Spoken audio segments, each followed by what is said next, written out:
Tonight, we follow a trail of whispers that has haunted history for nearly 1,000 years. A relic so powerful it was said to topple walls, strike armies, and carry the very presence of God. The Ark of the Covenant. Scripture tells us it vanished. But what if it never truly disappeared?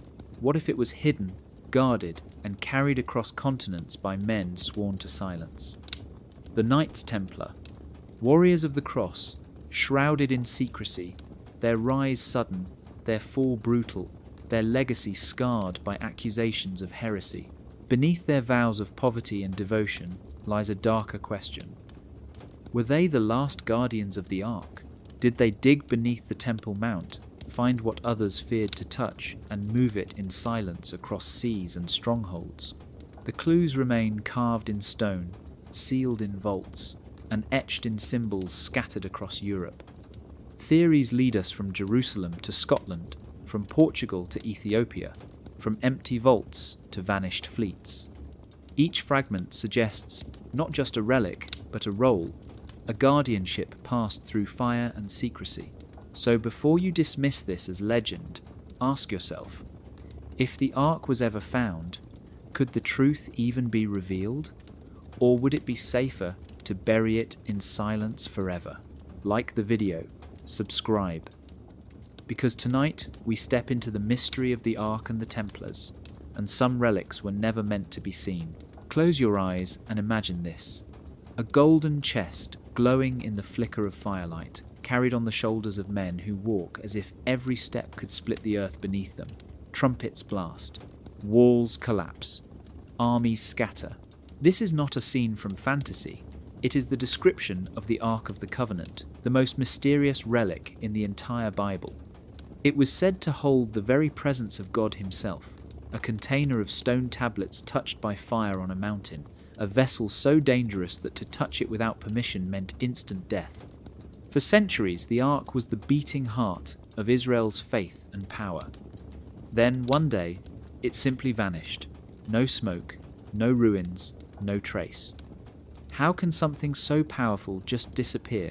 The last time the Ark is mentioned with certainty is in the days of King Josiah in the 7th century before Christ. Then silence.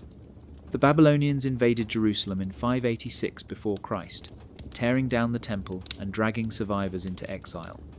The Ark is never listed among the treasures stolen. It is as if it slipped out of history right when the world was watching. Did it burn in the fires? Was it carried off by priests desperate to protect it?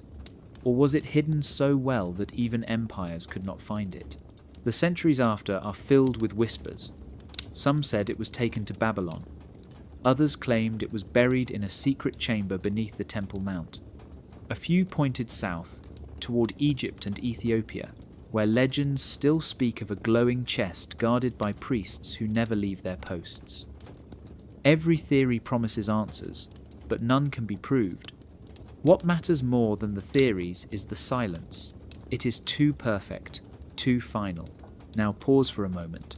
Think of how much power a single object can hold.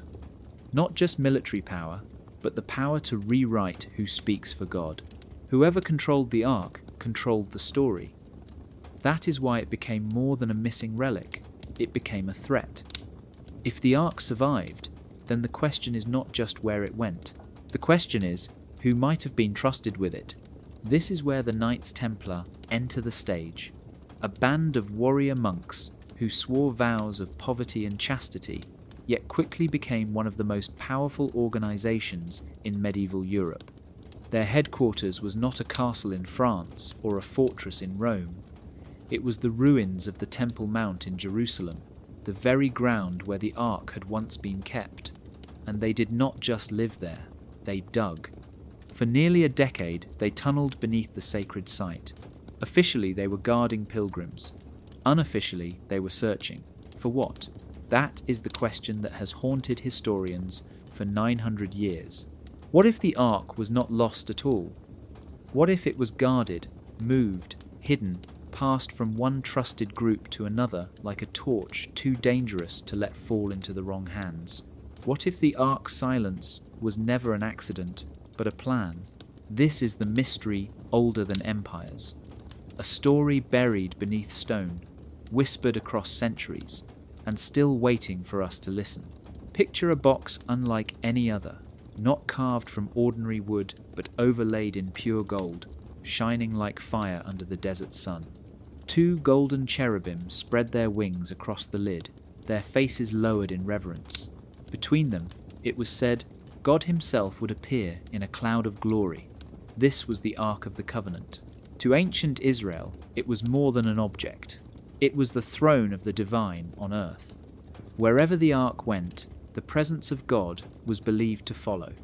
It was not just a container, it was the link between heaven and humanity, between power beyond comprehension and the people chosen to carry it. The Ark held within it the stone tablets of the 10 Commandments, the very laws spoken on Mount Sinai, etched by the hand of God according to Scripture. Some stories add more, like Aaron's staff that once bloomed with life and a jar of manna that fell from the sky in the wilderness. But even without these, the tablets alone made the Ark a cosmic contract, a living treaty between God and Israel. This was why it was placed in the holiest chamber of the tabernacle and later the temple. It was the one place no one could casually enter. The high priest would go in only once a year, on the Day of Atonement, with blood and incense to shield him from the unbearable presence. The Ark was also a weapon, or at least it was seen that way. When it led the Israelites across the Jordan River, the waters parted. When the priests carried it around Jericho, the city walls fell flat. In battle, the Ark was believed to terrify enemies and guarantee victory, until one day it was captured by the Philistines.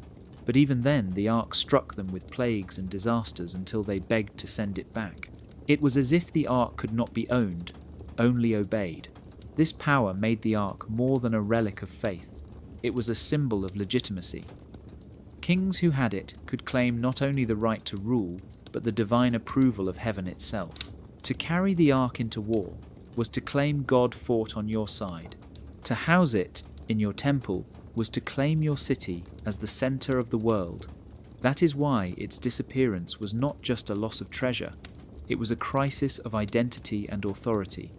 Without the Ark, who held the covenant, without the Ark, who spoke for God, imagine what that meant centuries later. If the Ark truly survived, whoever guarded it held more than gold. They held the power to challenge Rome, to question the Pope, to destabilize every crown in Europe. The Ark was the blueprint of sacred authority, a design that merged faith, law, and war into a single object. This is why myths cling to it so tightly, not because it was pretty or ancient, but because its very existence rewrites the balance between religion and power. The Ark was never just a box, it was the beating heart of belief and control. To find it would not simply confirm a legend, it would redraw the map of history. The story of the Ark begins in the wild silence of Mount Sinai. Thunder rolled, lightning split the sky, and a trembling people stood at the foot of the mountain while Moses climbed into the smoke.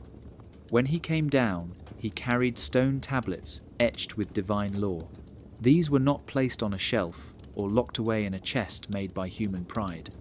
Instead, God commanded a box to be built, a sacred vessel of acacia wood overlaid with gold.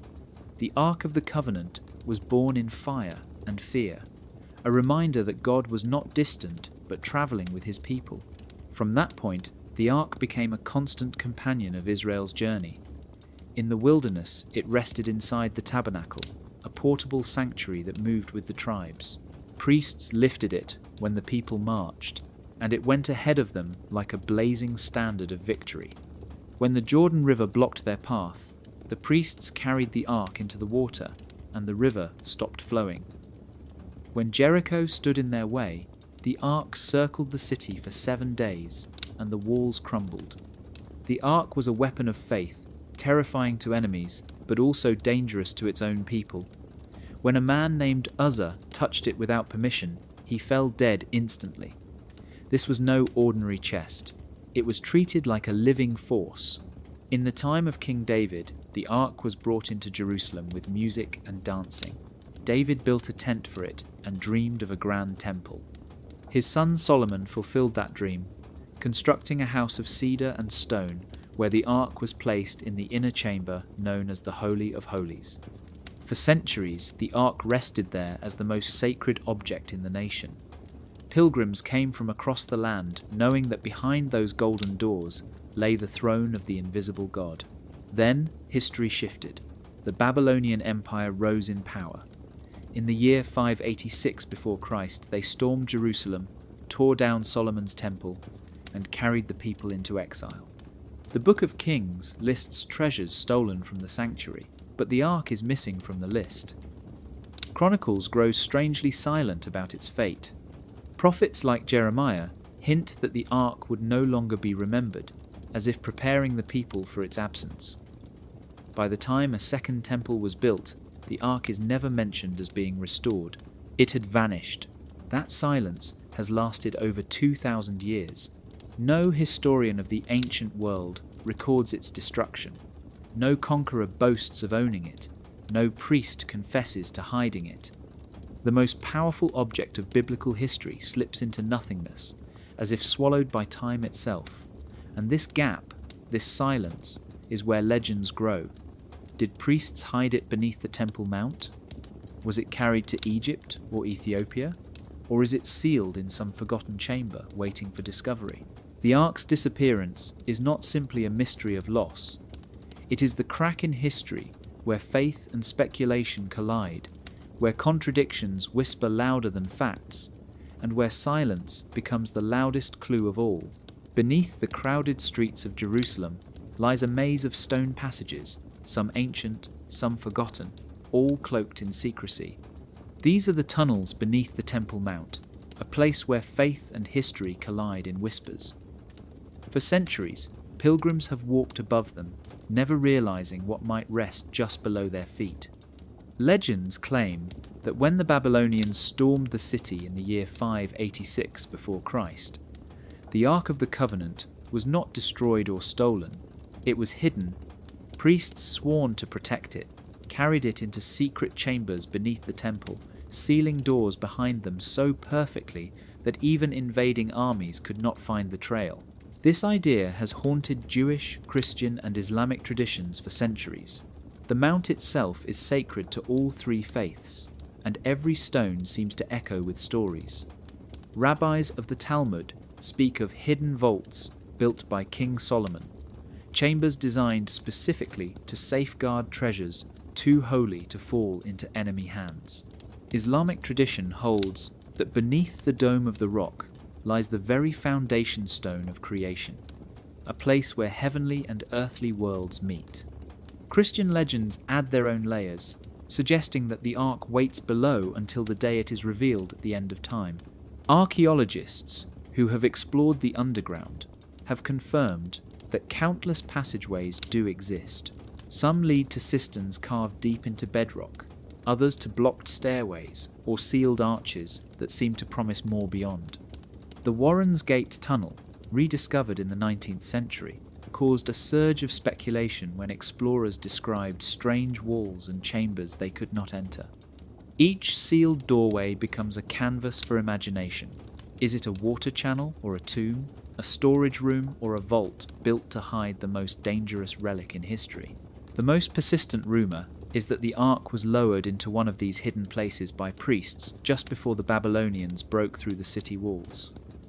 They would have known the end was near.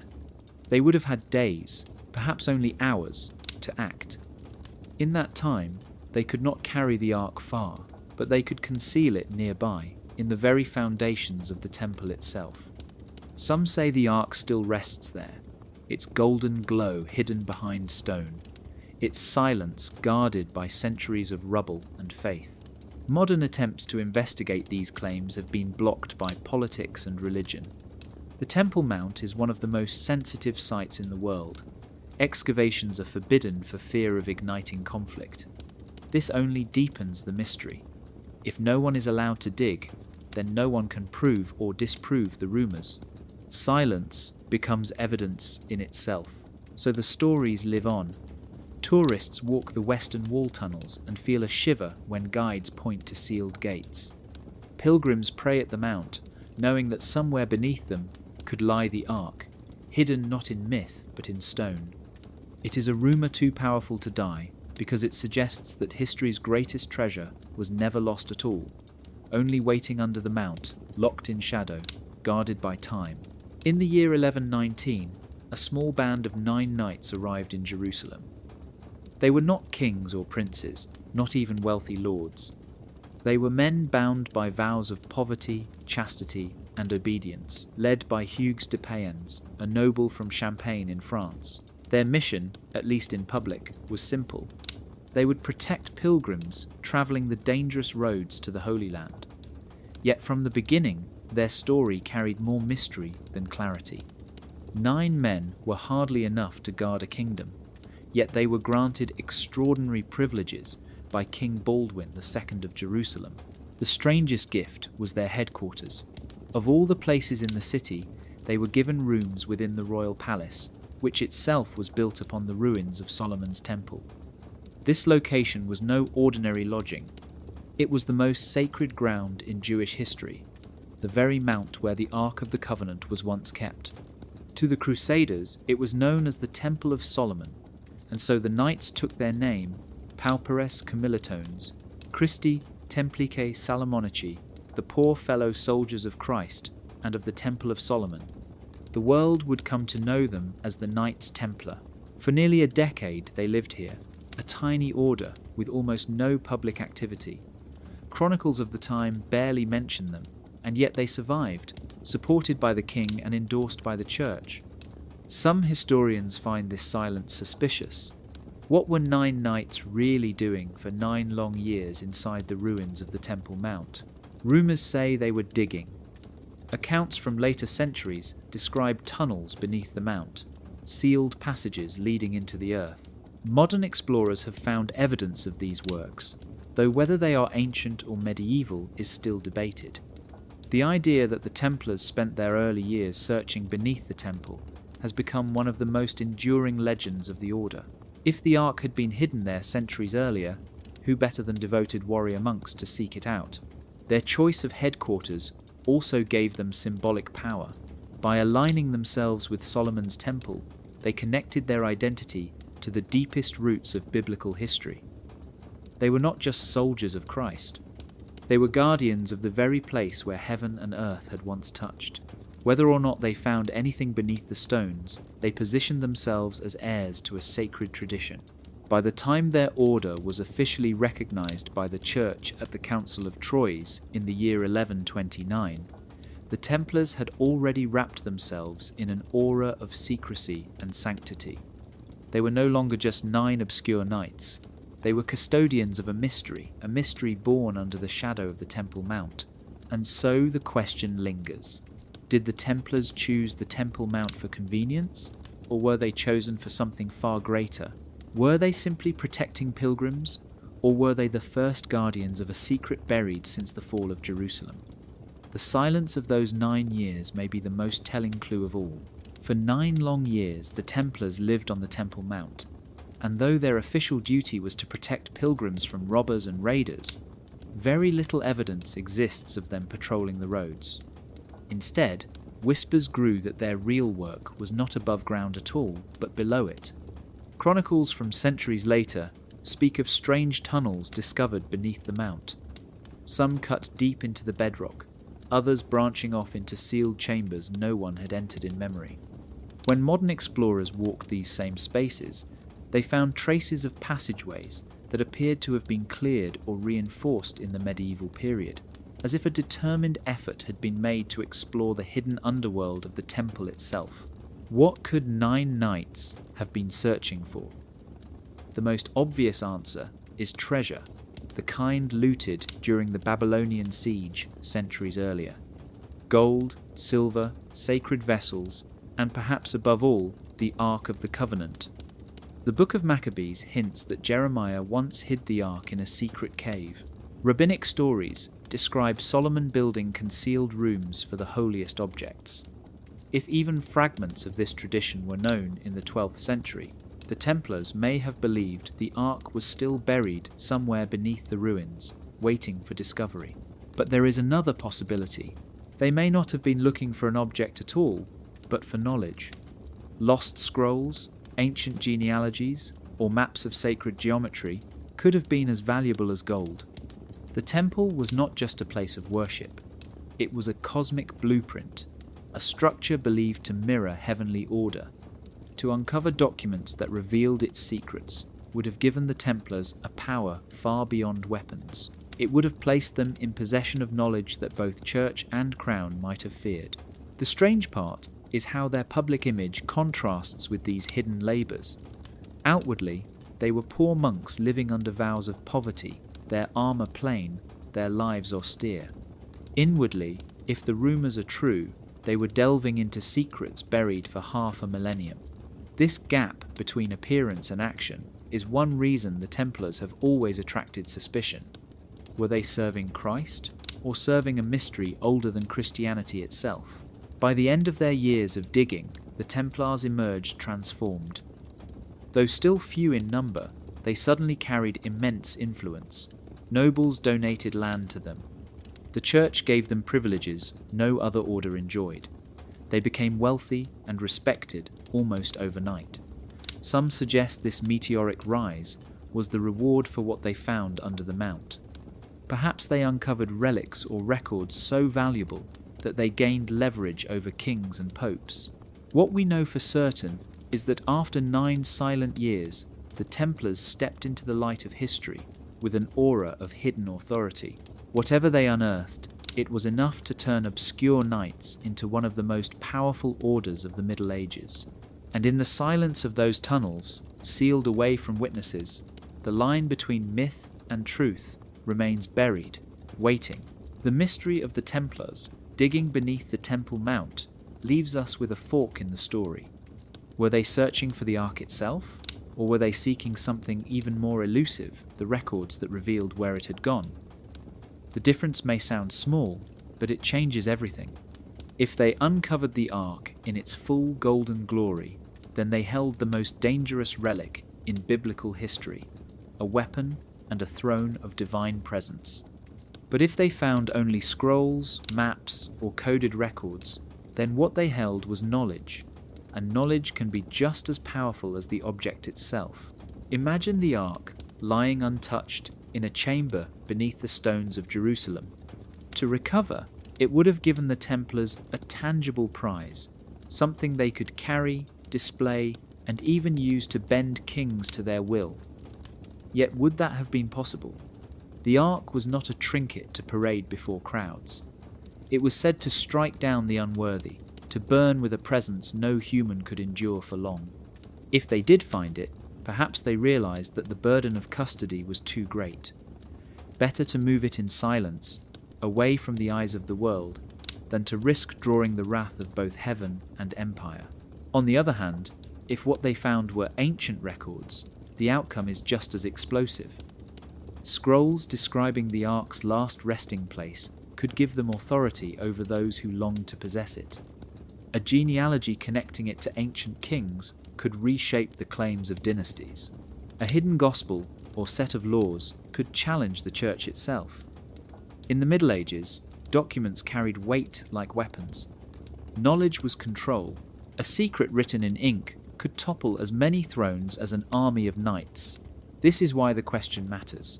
A relic is power you can touch. A record is power you can wield in silence. The Templars rose from obscurity to wealth and influence with breathtaking speed. Donations poured in. Popes bent rules to favour them. Kings deferred to them. How did 9 poor knights become so unstoppable? It is tempting to believe they possessed leverage, something so sensitive that those in authority had no choice but to support them. Perhaps it was not a golden chest they carried, but the proof of where that chest was hidden, knowledge that could not be denied or destroyed. Whether relic or record, both paths converge on the same unsettling idea. The Templars may have held a piece of the Ark's mystery. They may not have needed to display it, or even admit it. Simply knowing the truth would have been enough to set them apart from every other order in Christendom. The silence that surrounds their early years is the silence of men who carried more than swords. They carried a secret, one that would echo through the centuries, always just out of reach, always waiting for someone brave enough to ask what they truly found under the Temple Mount. If the Templars truly uncovered the Ark, or even fragments of its legacy beneath the Temple Mount, one question immediately rises. How do you move something like that? The Ark was no small relic.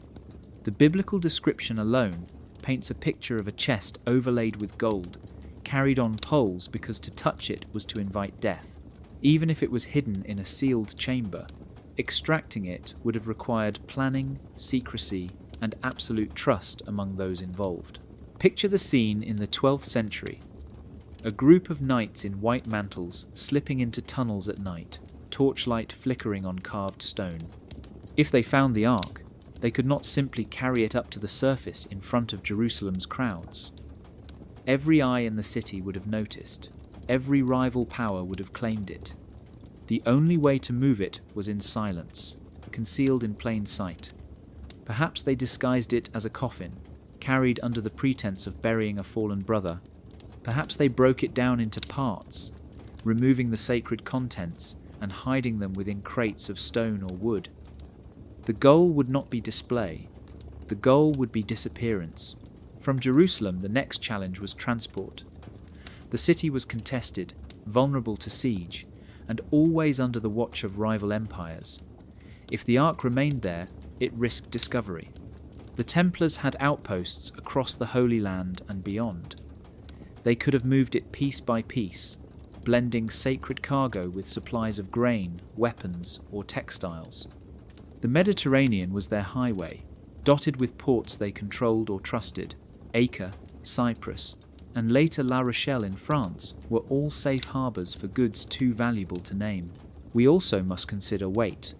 The Ark would not have been light, not with its gold plating. Moving it required manpower and discipline. This fits the Templar profile. They were not ordinary knights. They were organised like an army and sworn to secrecy like monks. If anyone could carry a burden across hostile lands, it was them.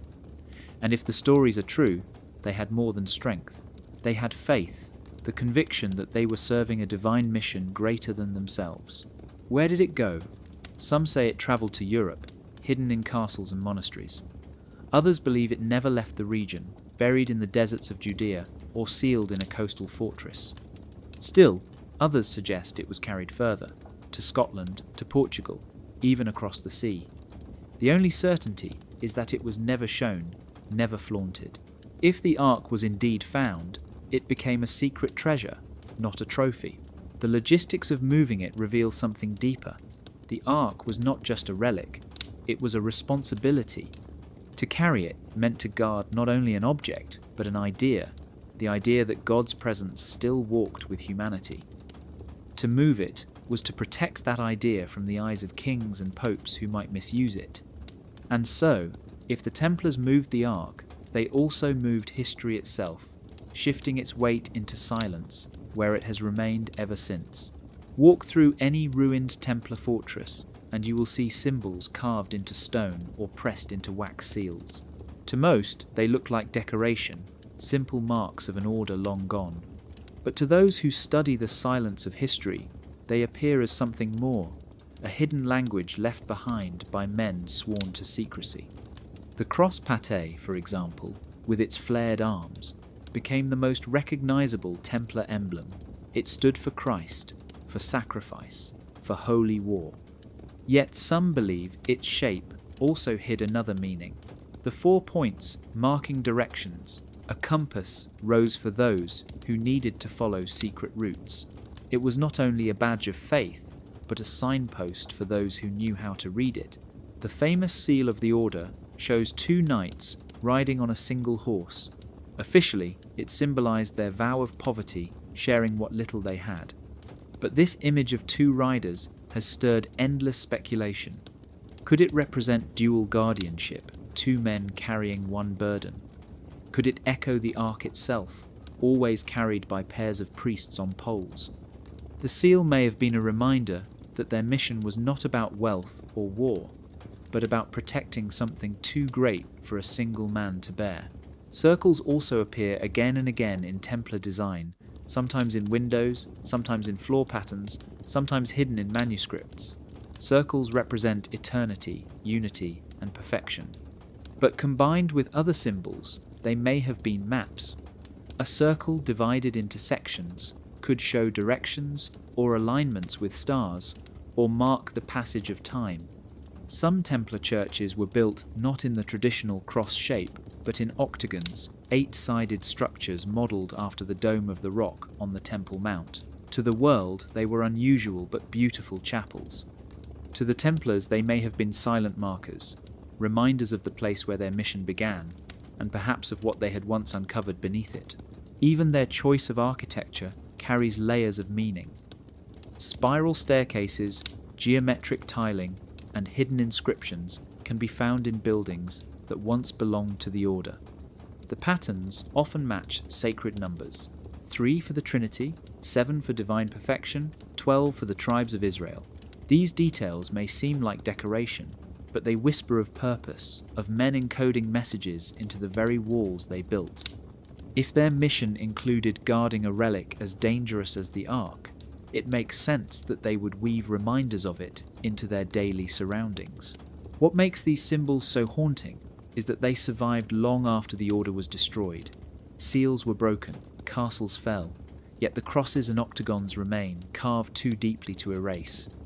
They appear not just in Europe, but in faraway places tied to the Templar network, scattered like breadcrumbs across the map. Perhaps this was deliberate, a way to keep the trail alive, without ever speaking the secret aloud. So, when you see the cross pate, or the image of 2 riders, or a chapel shaped like an octagon, ask yourself, was it merely art? Or was it a code, a custodian's mark left for those who would one day search for what the Templars swore to protect? Picture the medieval world not as scattered kingdoms, but as a living network of roads and harbours. The Knights Templar understood this better than anyone. Their mission was spread across continents, and they built corridors of silence, routes where men, treasure, and perhaps even something far greater could move unseen. At the heart of this system stood Jerusalem, the holy city where their order was born. If they ever uncovered the Ark or its secret, this was where the journey began. But Jerusalem was too unstable to keep anything safe for long. Wars, sieges, and rival powers made it a place of danger. The relic, or the record, if it existed, had to be moved. The first stop was Acre, a fortress city on the coast of the Holy Land. For the Templars, Acre was more than a stronghold. It was a gateway to the sea. Here ships were loaded with supplies and guarded by men in white mantles marked with the Red Cross. From Acre, the Mediterranean stretched open, a silent highway far faster and safer than marching across hostile land. If the Ark or any sacred treasure had to leave Jerusalem, Acre was the natural point of departure. From there, Cyprus became the next sanctuary. The island had fallen under Crusader control and later became a vital Templar base. Its location in the eastern Mediterranean made it the perfect halfway point, close enough to the Holy Land to be useful, but far enough to be safe. Castles rose along its shores, and its harbours buzzed with fleets loyal only to the Order. If something sacred needed to vanish from the chaos of Jerusalem, Cyprus could hide it. But the journey did not end there. The Templars also held La Rochelle on the western coast of France, a port that connected the Atlantic to the rest of Europe. Their fleet was said to be unmatched, fast and loyal, disappearing into the horizon without leaving a trace. Legends claim that in times of crisis, entire ships slipped away carrying cargo no one dared to name. Some believe that when King Philip IV ordered the destruction of the Templars in 1307, it was from La Rochelle that the last great fleet vanished, taking with it gold, relics, and secrets bound for unknown shores. Between these points, Jerusalem, Acre, Cyprus, and La Rochelle, a map emerges, not of random castles and ports, but of a deliberate corridor.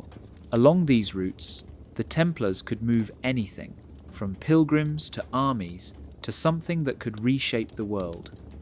The sea was their sanctuary. Unlike roads vulnerable to ambush, the open water gave them freedom. Their ships carried the banner of the cross, but perhaps also cargo far more sacred than anyone guessed. It is in these silent routes that the mystery of the Ark could have travelled, slipping from the ruins of Solomon's temple into the hold of a ship, vanishing into the waves, and reappearing in places no one would expect. The corridors of the Templars were not just lines on a map. They were lifelines for a secret, routes of silence where history itself could be hidden. The dawn of Friday, the 13th in October of the year 1307, was supposed to bring triumph to King Philip IV of France. He had plotted carefully, issuing secret orders to arrest every Knight Templar within his reach on the same day. His reasons were many. The Templars were powerful, wealthy, and independent, owing loyalty to no crown but to the Pope himself. Philip was drowning in debt and saw in their downfall a chance to refill his treasury and break their influence forever. Soldiers swept through Paris, stormed Templar commanderies, and seized knights by the dozens. The king expected gold stacked to the ceiling, relics gleaming in hidden shrines, and documents proving their far-reaching control. What he found instead was silence. The vaults beneath the Templar headquarters in Paris, the Temple, were empty. No mountains of silver, no chest of relics, no Ark of the Covenant. The soldiers found ordinary goods, records, and some coins, but nothing close to the fortune Philip had promised his allies. The absence was louder than discovery. How could an order known for its immense wealth and legendary relics leave behind almost nothing? Rumours spread quickly. Some said the Templars had been warned and spirited their treasures away in the night. Others whispered of tunnels beneath the temple, leading to secret passages where carts could roll unseen to the Seine River. A fleet of ships, it was said, waited at La Rochelle, ready to sail with whatever the knights chose to protect. Whether gold, relics, or knowledge, it was gone long before Philip's men arrived. The king, furious, pressed ahead with charges of heresy and blasphemy. Under torture, confessions were extracted, but none gave him what he craved. Not one knight revealed the location of treasure. Not one spoke of the Ark. Either nothing existed, or the secret was guarded so fiercely that even death could not pry it loose. The absence of evidence became its own form of evidence. If there had been nothing to protect, why move so swiftly, so silently, before the arrests? Why leave empty vaults that mocked the king's ambition? The emptiness of Paris in 1307 became the seedbed for centuries of speculation. Where had the Templar wealth gone? Did they scatter it across Europe, hiding it in castles, abbeys, and farmhouses? Did they bury it beneath the sea? Or did they carry something more sacred, something that could never be sold or displayed? The missing treasure may not have been coin at all. It may have been the Ark, or records proving its fate, whisked away under the cover of night into the hands of guardians who valued secrecy more than survival. Philip won his trial. He destroyed the order in France, but he never won the prize he truly wanted. The empty vault in Paris stood as a reminder that some treasures cannot be seized by kings. They can only be hidden by those sworn to guard them, even as fire and chains closed in, and that silence still lingers like a vault never opened. In the autumn of 1307, as King Philip IV unleashed his sudden strike against the Knights Templar, one detail slipped quietly into legend. In the port of La Rochelle, a coastal stronghold on the western edge of France, the Templars maintained a fleet of ships. Witnesses later claimed that on the very night before the arrests, those ships slipped out of the harbour under cover of darkness and were never seen again. No royal guards intercepted them, no records traced their arrival at any French port. An entire fleet simply vanished into the sea. Theories about where the ships went have haunted history ever since. One possibility is that they sailed north to Scotland.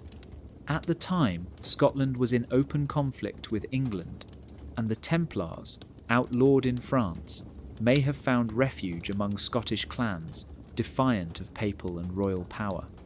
Legends claim that Scottish stonemasons and later Freemasons preserved Templar traditions, and some even whisper that the Ark itself may have found its way into hidden chapels beneath the Scottish hills. Another path leads west toward Portugal. Unlike France, Portugal did not destroy the Templars. Instead, King Denis rebranded them as the Order of Christ, granting them new life under a new name. Many of their lands, castles, and resources passed smoothly into this continuation. It is tempting to imagine the fleet arriving on Portuguese shores, its cargo transferred quietly into strongholds that no king dared disturb. The Order of Christ would later sponsor voyages of discovery, including the expeditions of Henry the Navigator. Could their wealth and their secret mission have been funded by treasures carried from La Rochelle?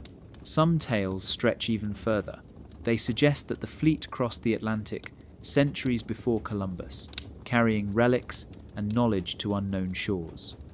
The idea may sound like fantasy, yet maps of the time hint at lands beyond the horizon, and Templar symbols have been claimed, though never proven, in places as far as Nova Scotia.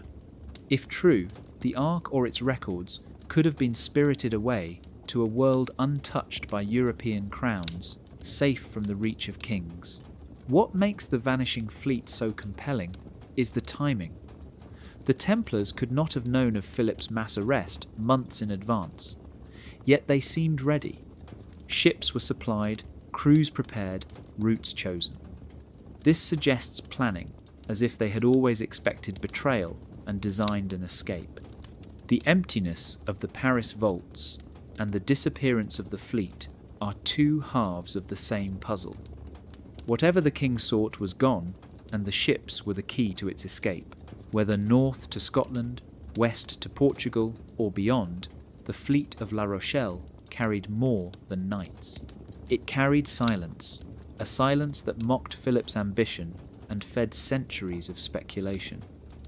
In the crashing waves and the endless horizon, the secret of the Templars found sanctuary. And perhaps, if the whispers are true, the Ark of the Covenant sailed with them into history's deepest shadows. Across Europe, the ruins of Templar churches stand like echoes of a forgotten code. Step inside them, and you notice something strange. They are not built like ordinary medieval churches, with long naves stretching toward the altar. Instead, many are shaped as octagons, eight-sided structures that mirror the Church of the Holy Sepulchre in Jerusalem. To casual eyes, they are curious pieces of design, unusual but beautiful. To those who look closer, they appear as deliberate reminders, a portable memory of the place where the Templars began, and perhaps of something they once guarded. The Church of the Holy Sepulchre was the most sacred site in Christendom, built over the place believed to be the tomb of Christ. The Templars knew it well during their years in the Holy Land. To recreate its form across Europe was not just architecture, it was a statement. The octagon carried the symbolism of resurrection and eternity. 8 was the number of new beginnings, of life beyond death. For the Templars, it may also have carried another meaning, a whisper of the Ark of the Covenant hidden beneath the very stones of Jerusalem. By shaping their churches after the sacred geometry of the Mount, they could carry the memory of the Ark wherever they went. Imagine a knight entering one of these round or octagonal chapels. The walls curve around him like a protective embrace. The light filters through narrow windows in patterns that seem both mathematical and mystical. He kneels in prayer, but he also feels as though he has stepped into a coded replica of the holy city itself.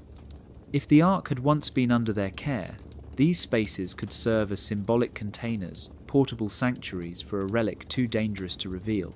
The church itself became a liturgy of stone, a reminder that their mission was not bound to Jerusalem alone. Even the acoustics of these buildings hint at purpose. Voices rise and blend in echoes that feel otherworldly. Some researchers suggest the design was meant to replicate ceremonies once held around the Ark, where chants and trumpets were part of its power. Whether true or not, the echo of sound in these octagons adds to the sense that they were not mere chapels, but living symbols. The pattern is consistent enough to suggest intent. From London's Temple Church to Tomar, in Portugal and beyond, the octagonal form appears wherever the Templars established major bases. They did not copy traditional Gothic styles. They built according to their own plan, one tied to memory and meaning. If the Ark was ever moved from place to place, perhaps these chapels were prepared as safe stations, sanctuaries designed to mirror the Holy of Holies itself. The octagons of the Templars are more than ruins. They are echoes of something hidden, carved into stone to outlast time. Whether as code, as memory, or as portable sanctuaries, they stand as silent witnesses to a mission that was never only about swords and shields.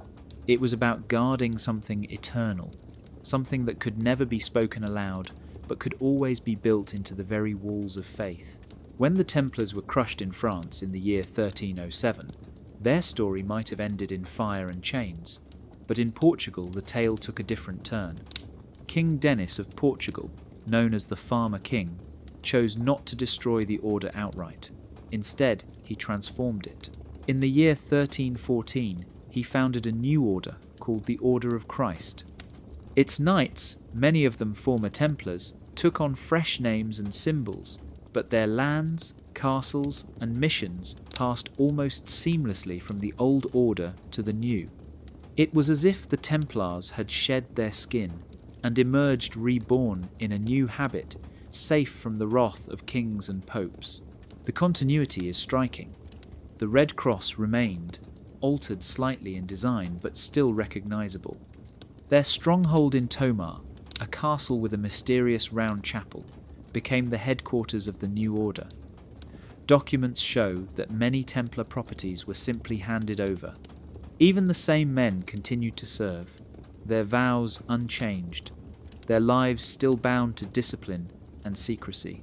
Officially, they were no longer Templars, but anyone watching closely could see that the order had survived under another name. This transformation raises questions. Why did Portugal spare them when France sought their destruction? One answer lies in politics. King Denis valued their skill as administrators and warriors. Another answer may run deeper. Perhaps Portugal had become a sanctuary for more than just men. If the Templar fleet carried away treasure from La Rochelle, Portugal, with its welcoming king and strong harbours, would have been the perfect destination. If the Ark or its records had been hidden among them, then the Order of Christ may have inherited not just lands, but the most dangerous mission of all, the guardianship of a relic that could change the world. The centuries that followed only deepened the mystery. The Order of Christ played a key role in the Age of Exploration. Prince Henry the Navigator, one of its most famous members, sponsored voyages that pushed European ships further and further across the seas. The Red Cross of the Order was painted on the sails of caravels that reached Africa, India, and eventually the Americas. To some, this was simply Portugal's expansion. To others, it was the continuation of a secret mission, the spreading of a network that had once guarded the Ark across land and sea. Even their architecture whispered continuity. At Tomar, the Convent of Christ grew into a labyrinth of chapels, cloisters, and symbols that echo Templar design. Carvings of crosses, geometric patterns, and nautical motifs seem less like decoration and more like a code carried forward. It is as though the Templars, reborn as the Order of Christ, built monuments not just to their faith but to the secret that had survived with them. The Order of Christ shows us that the Templars did not die, they adapted. They shed their name but kept their symbols. They lost their public face but kept their private mission. And in that continuity, we glimpse the possibility that what they guarded in Jerusalem, what they carried from La Rochelle, may have lived on in Portugal, hidden behind the sails of discovery and the walls of Tomar. On the outskirts of Edinburgh, wrapped in mist and myth, stands Rosslyn Chapel, built in the mid-15th century by William Sinclair. It is a structure that feels less like a church and more like a riddle carved in stone. Every wall, pillar, and arch is crowded with symbols, patterns, and figures that defy easy explanation. Angels play bagpipes. Green men with leafy faces peer from the shadows. Stars, flowers, and strange knots wind across the ceiling. To most visitors, Rosslyn is simply beautiful, but to those who follow the trail of the Templars, it is something else entirely. A cipher carved in stone, perhaps even a silent reliquary for a secret long hidden. The Sinclair family had long been connected to the Templars. When the order was outlawed in France in 1307, many believe that Scotland offered them refuge. Scotland was already at odds with England and less bound by papal authority. In this setting, Templars could have slipped quietly into local clans and built new lives under new names. If they carried relics or records with them, Scotland would have been a safe resting place. Generations later, the Sinclair Chapel rose, almost as if to honour or preserve what had been entrusted to them. The geometry of Rosslyn is one of its greatest mysteries. The chapel is filled with intricate carvings that seem to follow hidden mathematical patterns. Some researchers argue that its layout reflects sacred geometry, echoing proportions found in Solomon's Temple or even in the pyramids of Egypt. The apprentice pillar, one of its most famous features, twists upward in spirals that seem to symbolize life, growth, and perhaps even the tree of knowledge. Was it simply artistic genius, or was it a deliberate symbol placed there by men carrying knowledge from older times? Then there are the carvings that suggest a connection across oceans. Corn, also known as maize, appears among the stone decorations, even though maize was not known in Europe until after Columbus's voyage in 1492. Rosslyn was completed decades earlier. How could this be? Some believe it hints that voyagers tied to the Sinclair family reached the Americas long before Columbus, perhaps carrying with them Templar knowledge or relics on secret journeys across the Atlantic. The deeper question is whether Rosslyn was meant to house something or to remember something. Was it built as a reliquary, a coded container for a relic like the Ark or its records? Or was it a memorial, a way of encoding in stone the completion of a sacred charge, the fulfillment of a guardianship passed through centuries? The density of symbols suggests intent. Nothing at Rosslyn seems random. Every carving feels like a message waiting for the right eyes to read it. Rosslyn Chapel remains one of the most enigmatic buildings in Europe. Its stones whisper of Templars, voyages, and secrets carried through time. Whether it hides a relic or simply preserves a memory, it stands as a monument to mystery itself. A stone cipher that has never been fully solved. A chapel that feels like it was built not for worshippers, but for seekers. In the northern highlands of Ethiopia, in the ancient city of Axum, stands a modest complex of stone churches. Among them is the Church of St. Prosim, Mary of Zion, a place unlike any other on earth, because here the people of Ethiopia claim the Ark of the Covenant rests to this very day. Not in ruins or fragments, not in legend or speculation, but in reality, guarded in silence by a single priest who devotes his life to watching over it. For Ethiopians, this is not a myth. It is a truth woven into their history, faith, and identity.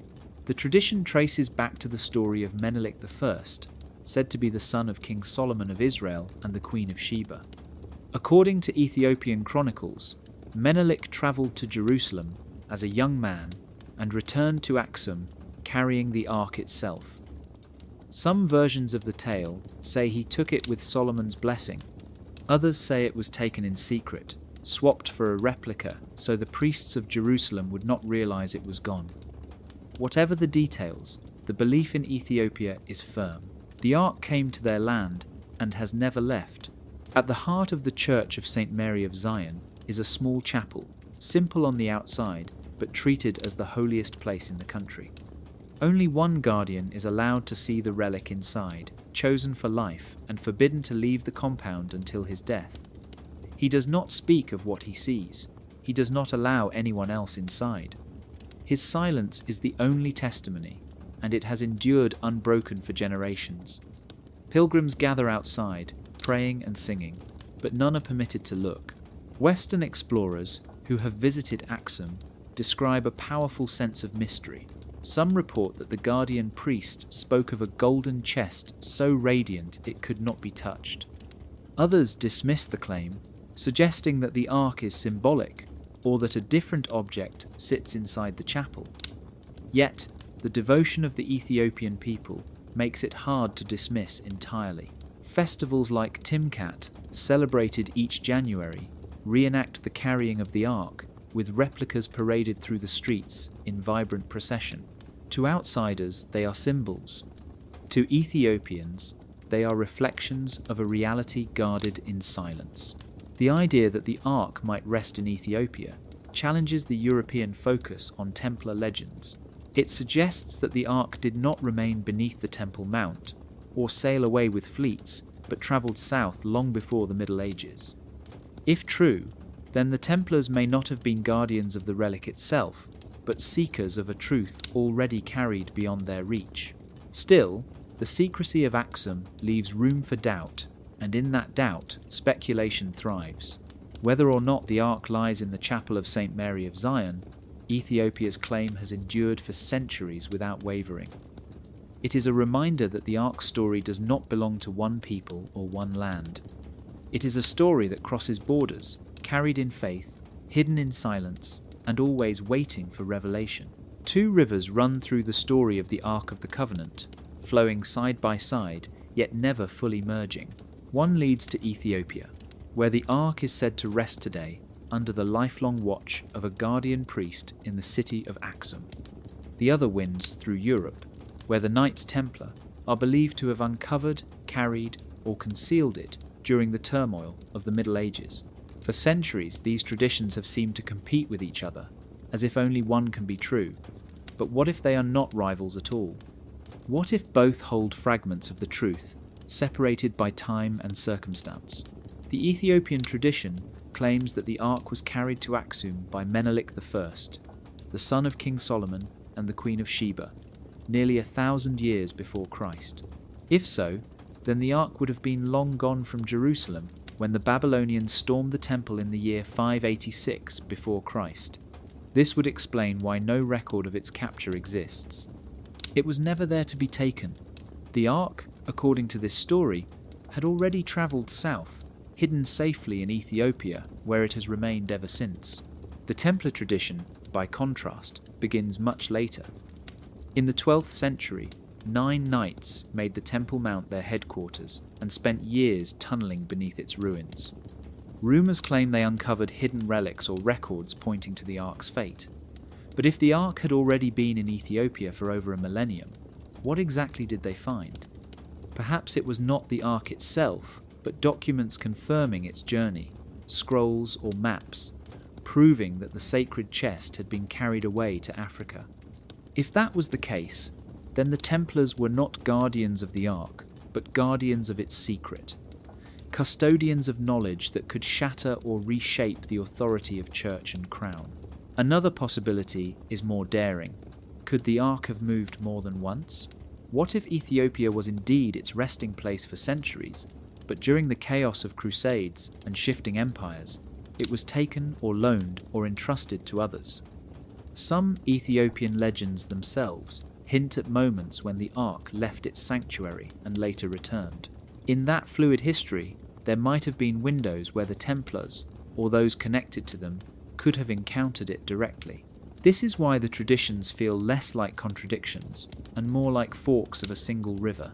Each carries part of the current.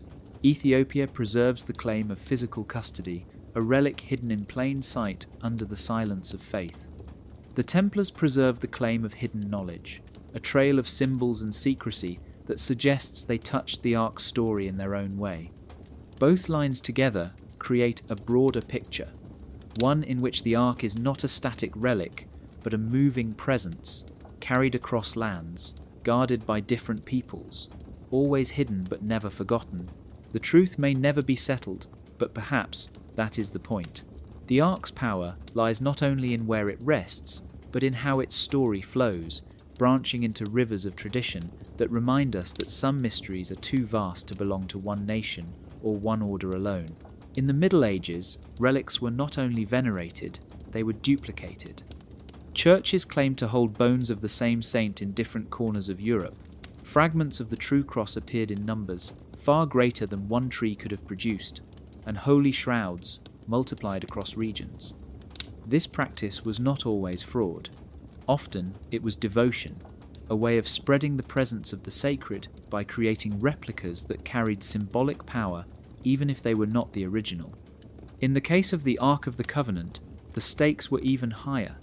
If an order like the Templars had ever possessed or guarded it, creating copies would have been more than devotion, it would have been survival. Imagine carrying the Ark in a time when kings schemed for power and crusades tore nations apart. To reveal the true Ark would invite endless war, but to create replicas, indistinguishable at a glance, would scatter the risk.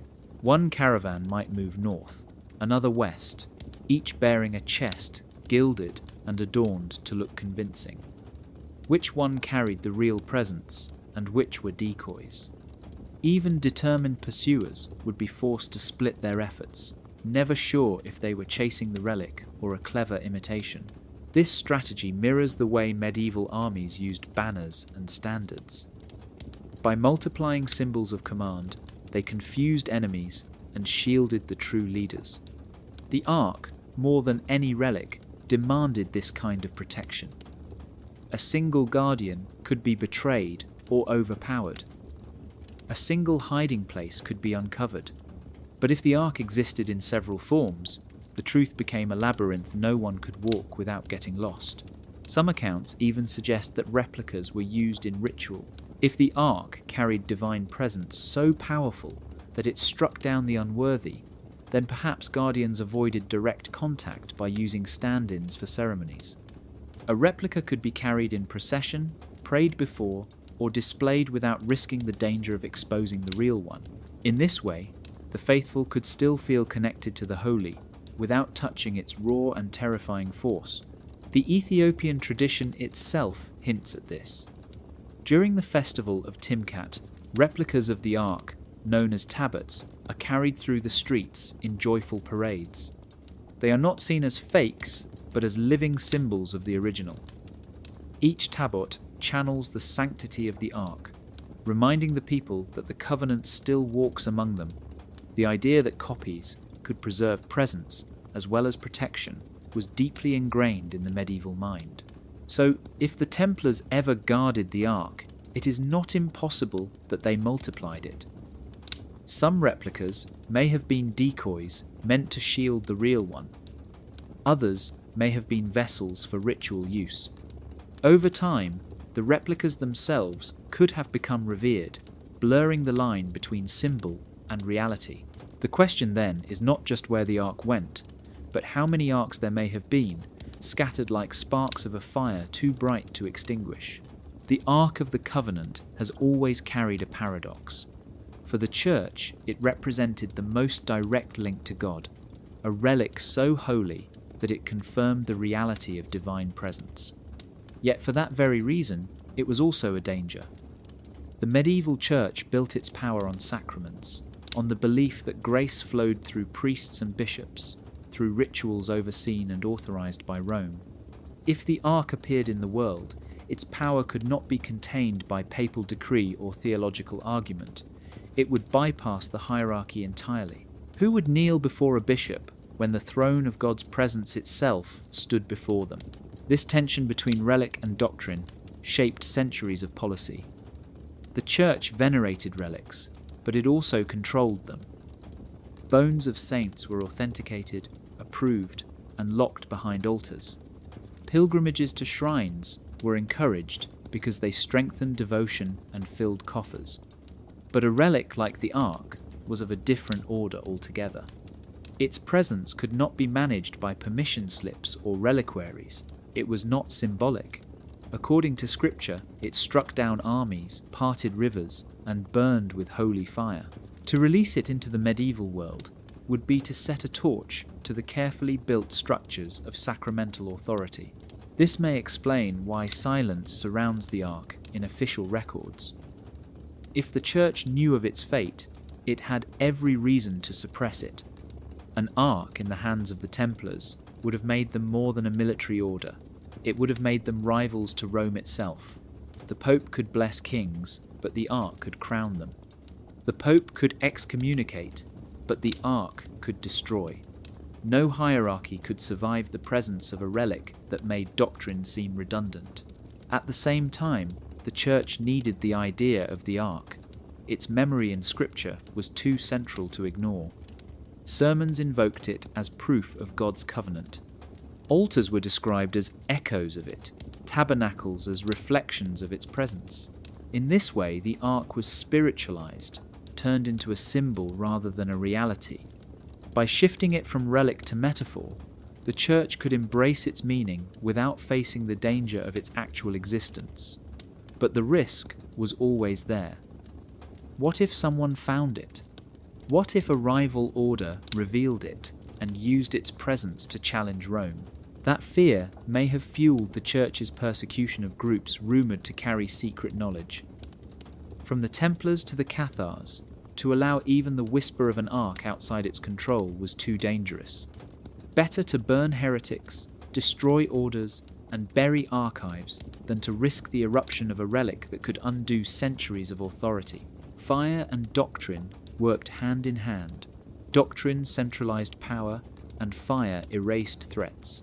Yet the Ark remained like a ghost in the background, too powerful to be ignored, too dangerous to be acknowledged. It was both the relic the Church needed to prove God's reality, and the relic it feared more than any other, because if it returned, it could make the hierarchy crumble like ash in the wind. When the Templars were arrested in October of 1307, their downfall did not come swiftly on the battlefield, but slowly in the courtroom. King Philip IV needed proof of their guilt, and so began a campaign of interrogation that blurred the line between confession and survival. Dozens of knights were dragged before inquisitors, bound in chains, and pressed with questions meant less to uncover truth than to confirm the charges already written against them. The accusations were shocking: denial of Christ, worship of idols, secret rituals performed in the dark. The records of these trials survive in fragments, written in neat Latin script on parchment that still bears the stains of time. On the surface, they seem to reveal a broken order, admitting to terrible sins. But look closer, and the picture becomes less clear. Nearly every confession was extracted under torture, the rack stretching limbs until bones cracked, fire applied until skin blistered, or isolation grinding down the mind. Under such torment, knights confessed to anything demanded of them, only to later retract their words when given the chance. What is most curious about these documents is not always what they say, but what they avoid. The charges focus on blasphemy and heresy, yet there are hints, scattered like whispers in the margins, of something deeper. Some confessions mention secret rites taken in underground chambers. Others speak vaguely of a hidden object, a head, a relic, a thing of great power that the knights venerated in silence. The descriptions vary wildly, suggesting either confusion or deliberate concealment. If the Ark or its records were ever in Templar custody, these interrogations would have been the moment for Philip to uncover them. And yet, the documents never clearly state it. Instead, they circle around the idea, as if the scribes themselves hesitated to write what they truly suspected. Redactions add another layer of mystery. Portions of testimony appear crossed out or left incomplete. Some trial records survive only in copies made decades later, raising the question of what was removed or altered in the process. The Vatican's own archives contain gaps, missing letters, and decrees from the exact years when the Templars were at their height. Were these documents lost by accident, or were they deliberately withheld? The silence within the words is as telling as the words themselves. It is possible that some knights confessed truths about what they had uncovered beneath the Temple Mount, truths too dangerous to record plainly. A scribe might reduce them to vague symbols, or an inquisitor might steer the testimony toward heresy instead of relics. What mattered to Philip was not the Ark, but justification for seizing Templar wealth. Yet in the process, pieces of another story slipped into the margins, fragments hinting at a secret the king never managed to seize. The trials ended with executions and the burning of Jacques de Molay, the last Grand Master, in the year 1314. But the documents remain, scarred by torture and silence, redacted by time and intention. They tell us less than we wish, but perhaps more than they should, suggesting that the Templars carried a truth no king could capture and no court could ever fully force into words. Imagine for a moment the Ark of the Covenant, not only as a relic, but as a form of political technology. In the medieval world, where thrones rose and fell on claims of divine right, the Ark would have been the ultimate seal of legitimacy. A king crowned with its presence could claim not just blessing, but direct endorsement from the God of Israel. No papal bull, no bishop's hand, no cathedral ritual could compare to the sight of the golden chest, said to house the very presence of the divine. Possessing the Ark would not just enhance authority, it would reset it entirely. For kings, the Ark meant independence. In an age when monarchs struggled against papal power, the Ark could tilt the balance. A ruler who possessed it would no longer need to beg Rome for approval. He could crown himself with a relic older than the church itself.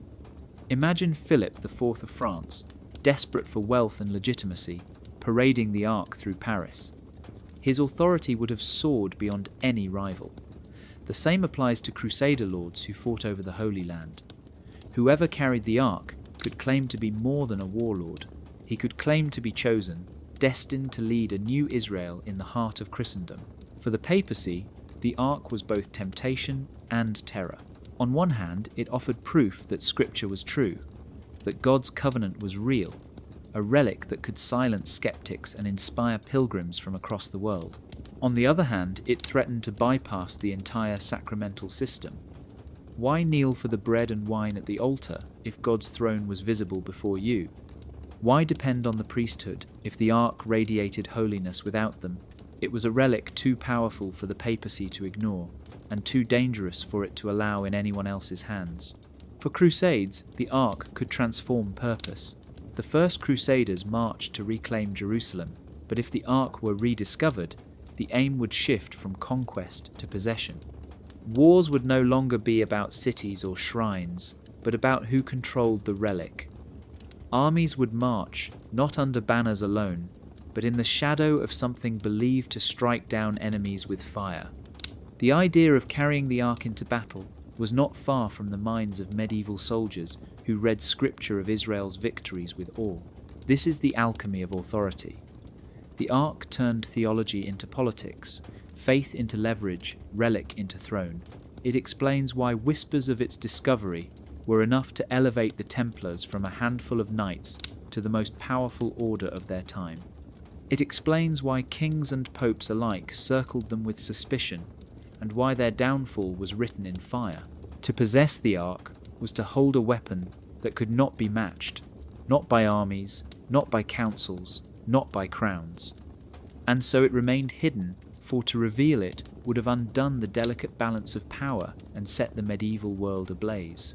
If the Ark of the Covenant truly passed into the hands of guardians in the Middle Ages, it is almost certain they lived by a code far stricter than ordinary vows.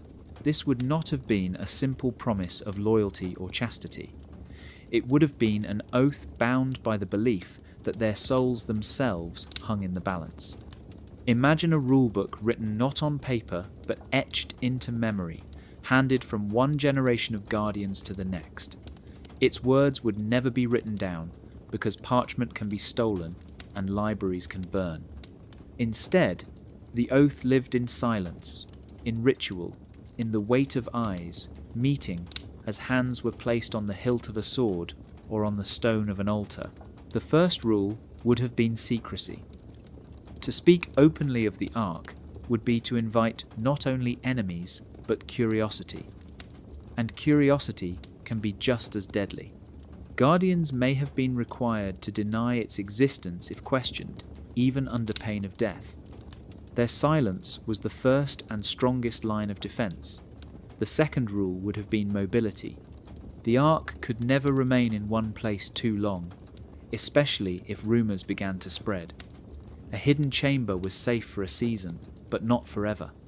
The oath would have required that guardians always be ready to move it, to carry it by night, to sail with it across waters, or to bury it under stone until it could be safely retrieved. A third rule may have governed who was allowed to see it. In the Hebrew scriptures, only the high priest entered the Holy of Holies, where the Ark once stood. Likewise, in medieval guardianship, only a handful may have been permitted to stand in its presence. Perhaps a grand master or a chosen priest, perhaps no one at all. To limit the number of eyes was to limit the danger of betrayal. The fewer who knew, the stronger the silence. Another part of the oath may have dealt with deception. To protect the Ark, the guardians might have been sworn to create replicas, decoys, or rituals meant to distract attention. They could carry a chest in procession, while the real one lay hidden elsewhere. They could spread rumours of its journey to one land while secretly moving it to another. The oath demanded not only silence but strategy, the ability to mislead without faltering. And above all stood the final rule, the most terrible of all. If captured, a guardian must never reveal the Ark's location, not to a king, not to a pope, not to a torturer. Better to die with the secret intact than to speak it aloud. The oath was stronger than life itself because the Ark was believed to be stronger than kingdoms, crowns, or empires. The Guardian's oath may never have been written, but its shadow lingers. It explains why no one ever confessed clearly under trial, why no document reveals the Ark's last resting place, and why the silence has endured for centuries. It was not just a secret, it was a vow sealed in deathless loyalty. If the Ark of the Covenant ever crossed into Europe, it would not have been displayed in the sunlight of royal courts or paraded through city streets. It would have been hidden, locked away in places where stone and silence could protect it from both curiosity and ambition. Medieval Europe was filled with such places, chambers beneath monasteries, crypts carved into castles, and chapels sealed so tightly that centuries later they remain untouched. These spaces were not merely storage rooms, they were fortresses within fortresses, designed for secrecy as much as for strength. Monasteries were some of the most likely way stations. Monks were sworn to lives of obedience and silence, their days consumed by prayer and ritual. Many monasteries had vast cellars for storing wine, grain, or manuscripts. Behind thick walls and beneath cloisters, there could easily have been rooms set aside for something more precious. A chest could be placed in a dark chamber, guarded by the discipline of men who saw secrecy as service to God. To outsiders, it would look like a place of devotion. Inside, it could hold a relic too dangerous to name. Castles provided another kind of hiding place. Across Europe, lords built strongholds with labyrinthine basements and crypts designed to resist siege. Some chambers were built for treasure, others for prisoners, and some so secret they were known only to their builders. In these depths, a chest could be concealed in plain stone, masked behind false walls, or buried beneath flagstones. Knights could guard it without ever admitting its true nature. Visitors might walk above it without the faintest idea of what lay under their feet. Chapels, too, could serve as silent guardians. Many were constructed with sealed rooms, sanctuaries closed off by stone, and never entered again. These were sometimes used for relics, sometimes for tombs. To hide the Ark in such a place would be fitting. The chapel would become both reliquary and prison, a sacred space where no one dared intrude. In some European villages, legends still whisper of walled-off chapels no priest has entered for centuries, locked by custom and silence. What purpose did these serve if not to guard secrets? Even the geography of Europe offered concealment. Remote abbeys in the Scottish Highlands, mountain monasteries in the Pyrenees, and island castles off the coasts of Ireland and Portugal all could have sheltered the Ark. Their isolation was as strong a defence as their walls. A relic moved from Jerusalem to Acre from Acre to Cyprus, and finally across seas, could have found its last sanctuary, not in a great city, but in a forgotten valley where silence alone kept it safe. The Ark's trail, if it reached Europe, would not shine in gold or jewels. It would be written in the dust of locked cellars, in the chill of crypt air, in the echo of sealed doors. Hidden chambers remained scattered across the continent, their secrets still entombed. Whether empty or not, they remind us that in the Middle Ages, the safest way to protect something was not to display it, but to bury it alive in stone and silence. The morning of Friday the 13th, in October of the year, 1307, shattered the Templars as an open order, but it did not end them entirely. Across France, knights were seized, properties were confiscated, and their leaders dragged before inquisitors. To the world, it looked like the fall of a powerful brotherhood and the end of their wealth. Yet when the dust settled, something curious remained. The gold Philip IV expected was nowhere to be found, the vaults were empty, and the treasure most often spoken of was not coin but knowledge. In the afterglow of that Black Friday, what truly survived was not riches, but memory. Secrets passed like embers from one generation to the next. Knowledge had always been the Templars' most guarded resource. Their time on the Temple Mount gave them access to tunnels and chambers others had long forgotten. Whatever they found there, whether relic or record, became a core part of their identity. They built chapels shaped in codes, they inscribed symbols that whispered of hidden truths, and they swore oaths that bound them not just to protect wealth, but to protect something more dangerous, a story too powerful to reveal. When Philip struck, they lost their castles and their lands, but they did not lose what they carried in their minds. In the decades that followed, scattered Templars found new homes. Some were absorbed into other orders. In Portugal, they became the Order of Christ. In Spain, they found a place among the Calatrava and Montesa. And in Scotland, they melted into the protection of clans at odds with England. What each group carried with them was not treasure, but fragments of tradition. In whispers and rituals, in symbols carved on stones and seals, they kept alive the knowledge of what they had once uncovered. This survival through secrecy transformed their legacy. If they had hoarded gold, it would have been seized. If they had built their power only on castles, it would have crumbled. But by storing their greatest treasure in memory, they created something that could outlast fire, chains, and kings. This is why rumours of the Ark of the Covenant and other hidden relics continued to follow them long after their official end. The Ark itself may have been hidden away, but the knowledge of its story lingered, dispersed among men who could never be fully silenced. The Church tried to erase them, and Philip tried to plunder them, but the very absence of treasure became its own kind of clue. It suggested that what mattered most had already been moved, not into vaults, but into minds and oaths. The Templars' survival was not in gold, but in the invisible inheritance of knowledge, the kind that could be disguised in architecture, encoded in ritual, or hidden in the folds of history. In the afterglow of Black Friday, Europe was left with ruins, trials, and ashes. Yet beneath it all, the Templar story did not vanish. It scattered, it adapted, and it endured. What they carried into the shadows was not a fortune to be counted, but a truth to be guarded, a treasure measured not in weight, but in silence. Symbols have a way of outlasting words. A letter can be burned and a chronicle redacted, but a mark carved into stone or stitched into cloth can survive for centuries. When tracing the shadowy trail of the Ark after the fall of the Templars, it is often these small signs that stand out. Bees, crosses, and compass roses, scattered across maps, seals, and wayfinding charts, appear less like random decoration and more like breadcrumbs left by those who carried a secret they could never speak aloud. The bee is one of the most curious.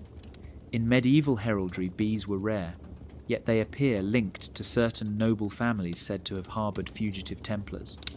The bee was an ancient symbol of immortality and resurrection, used by pharaohs and later revived by Napoleon when he sought to tie himself to a forgotten lineage. To find bees carved into chapels once tied to the Templars feels more than coincidence. It suggests a quiet code, a sign that the guardianship of something holy had not ended but simply gone underground. The cross was, of course, central to the Templar identity, but the specific form matters. The cross pate, with its flared arms, appears not only on Templar seals, but on maps and boundary stones far from the Holy Land. Some of these crosses are etched into places that seem random until plotted on a chart, where they form lines and intersections as though marking routes or waypoints. The cross was more than a badge of faith. It was a marker of territory, a signpost for those who knew how to read it. Then there is the compass rose, that elegant design at the corners of medieval maps. To most it showed direction.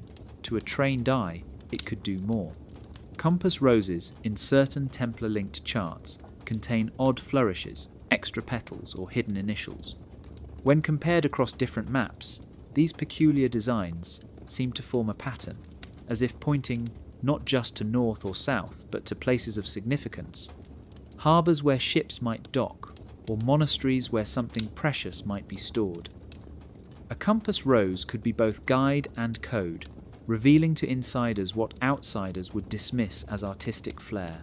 Taken together, these symbols suggest that the Templars and their heirs did not rely only on words to preserve their mission.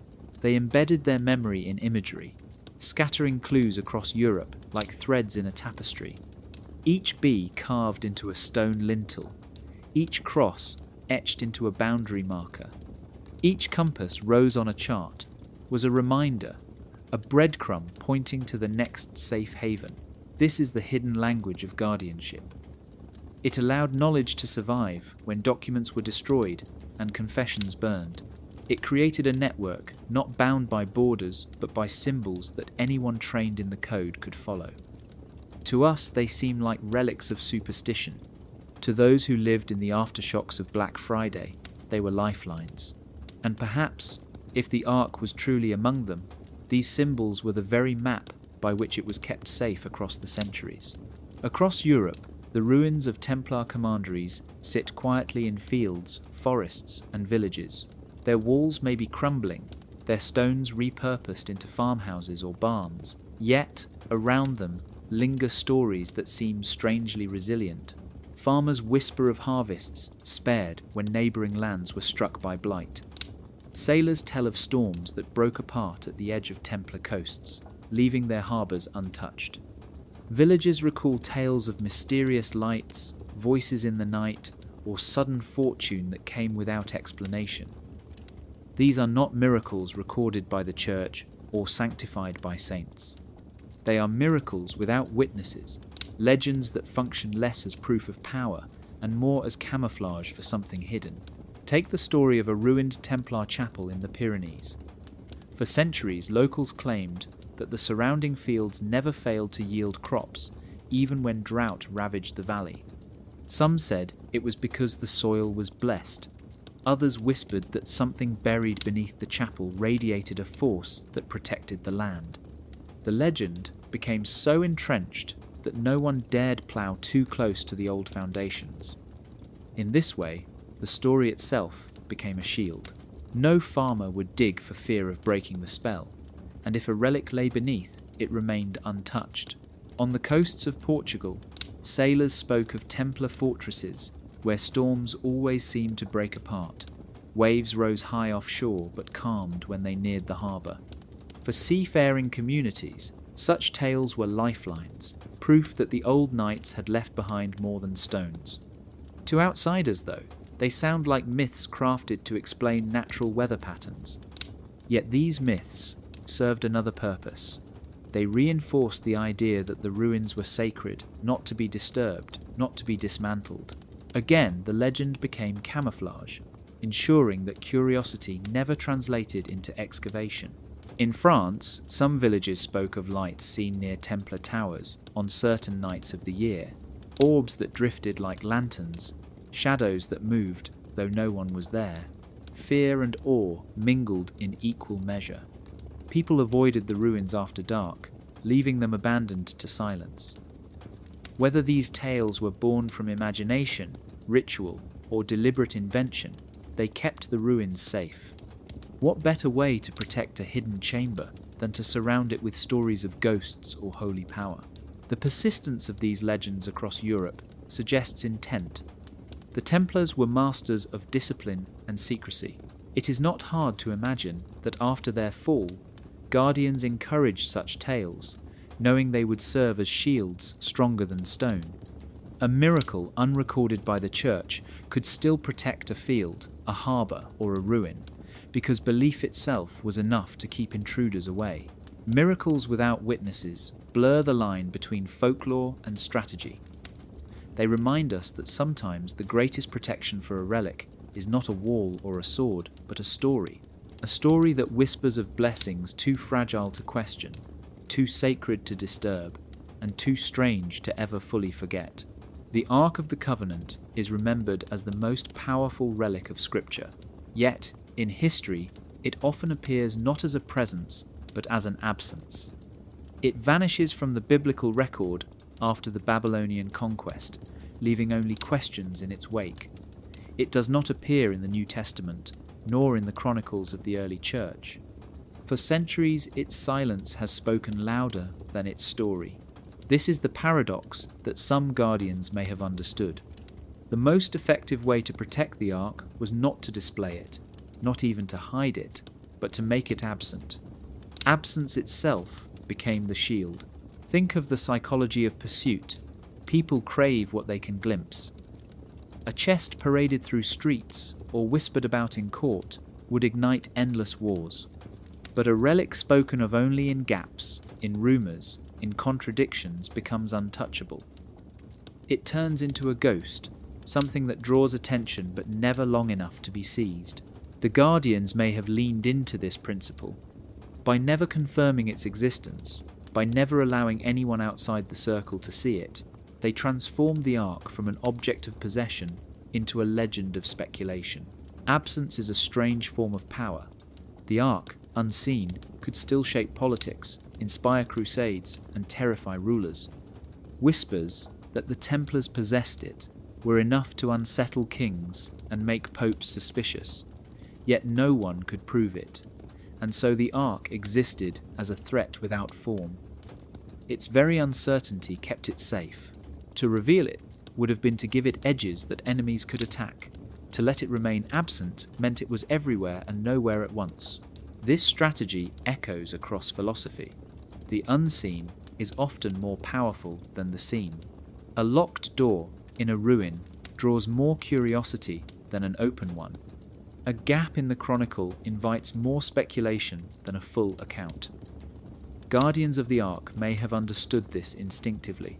They did not need to bury it in endless fortresses. They needed only to bury it in silence. If its absence persisted long enough, the world itself would become its hiding place. Even today, the Ark continues to inspire because of what is missing rather than what is known. Scholars argue over Ethiopia, over Templar vaults, over maps and symbols, but no one can point to it with certainty. That uncertainty is the strongest defense of all. If the Ark had been found in the Middle Ages, it might have been destroyed in war or dismantled for gold.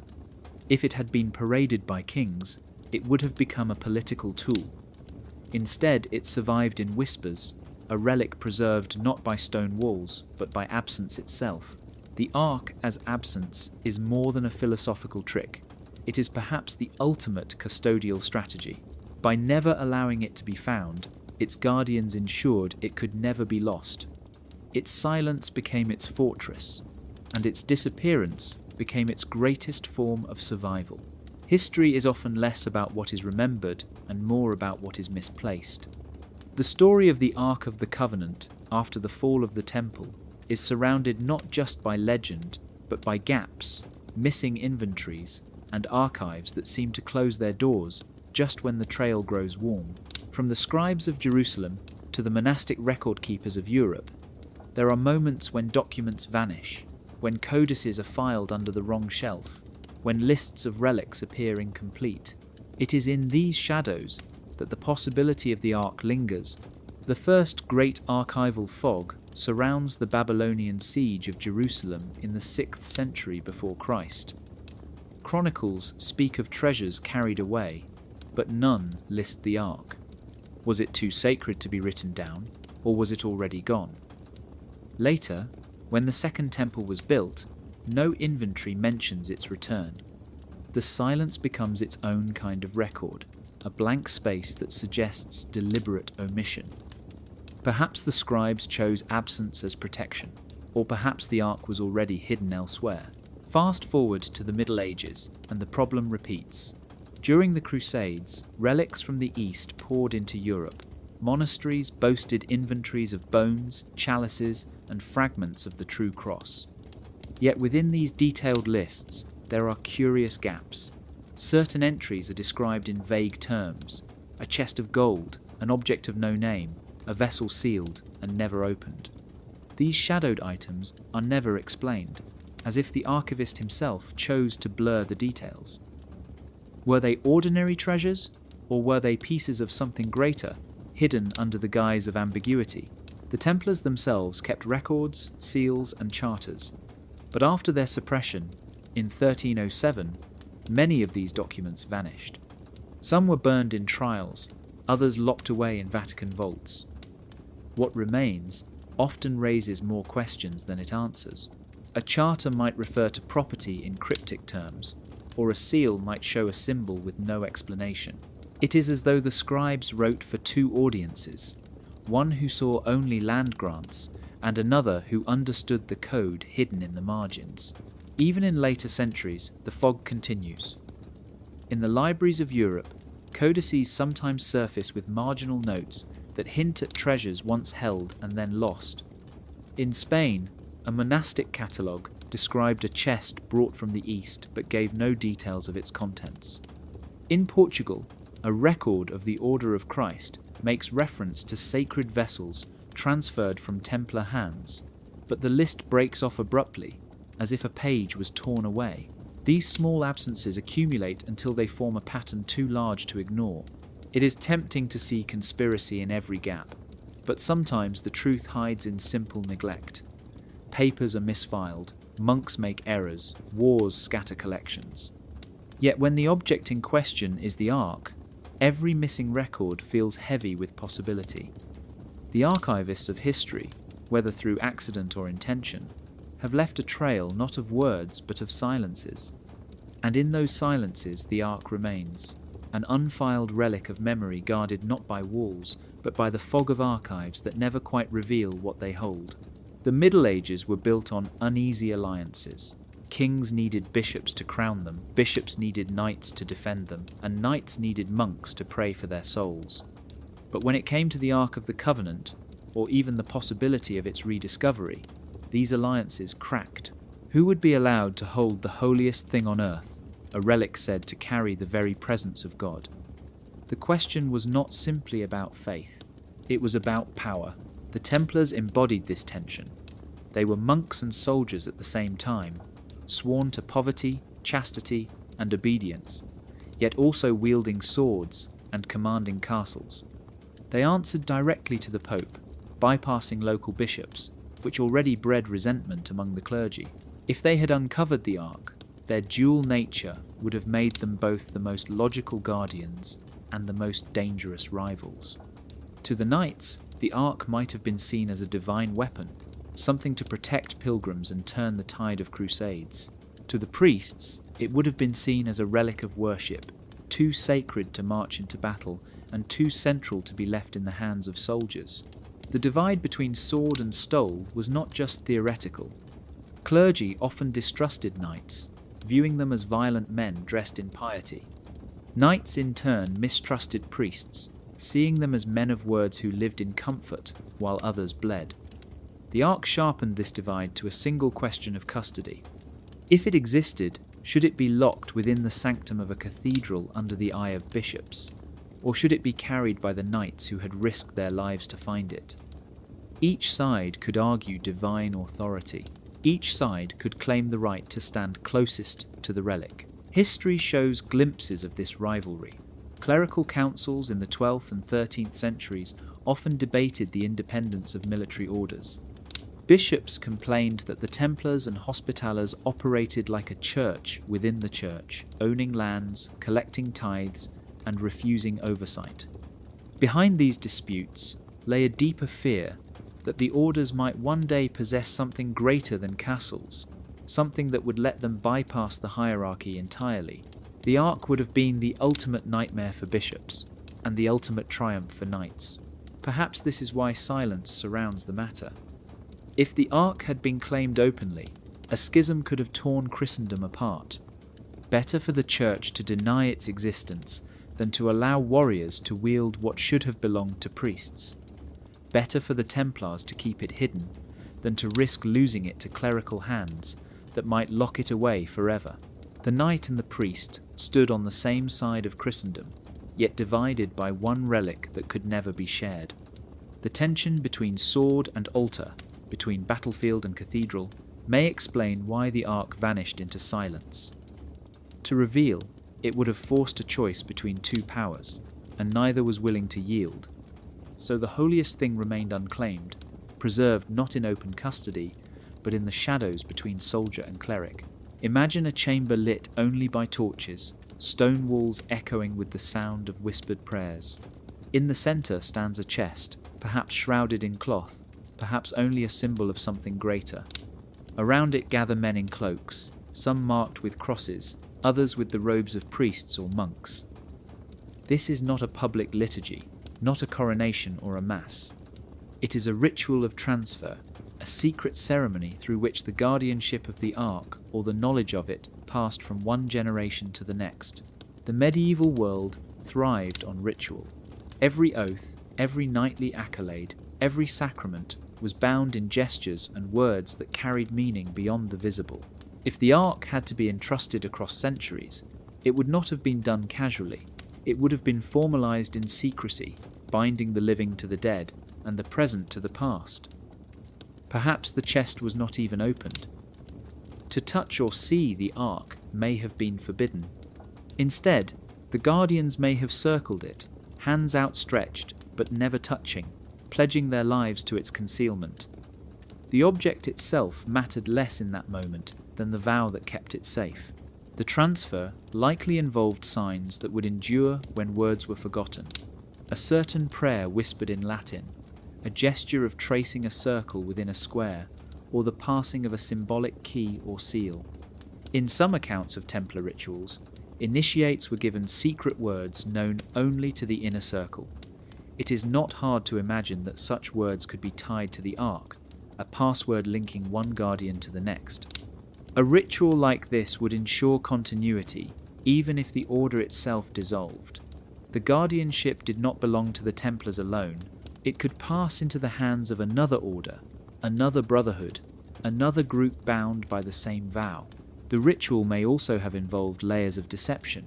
Perhaps one chest was displayed while another, hidden nearby, carried the real charge. Those who took the oath might not even know which was true.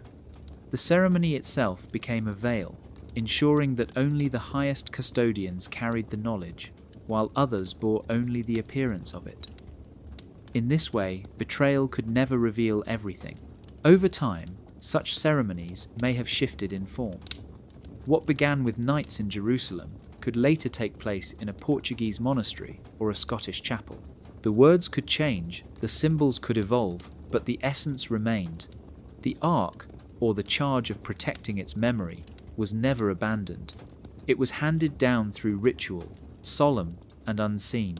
We cannot know the exact prayers or gestures, but we can sense their gravity in the silence that has lasted centuries. The Ark's survival, whether physical or symbolic, depended on these rituals of transfer.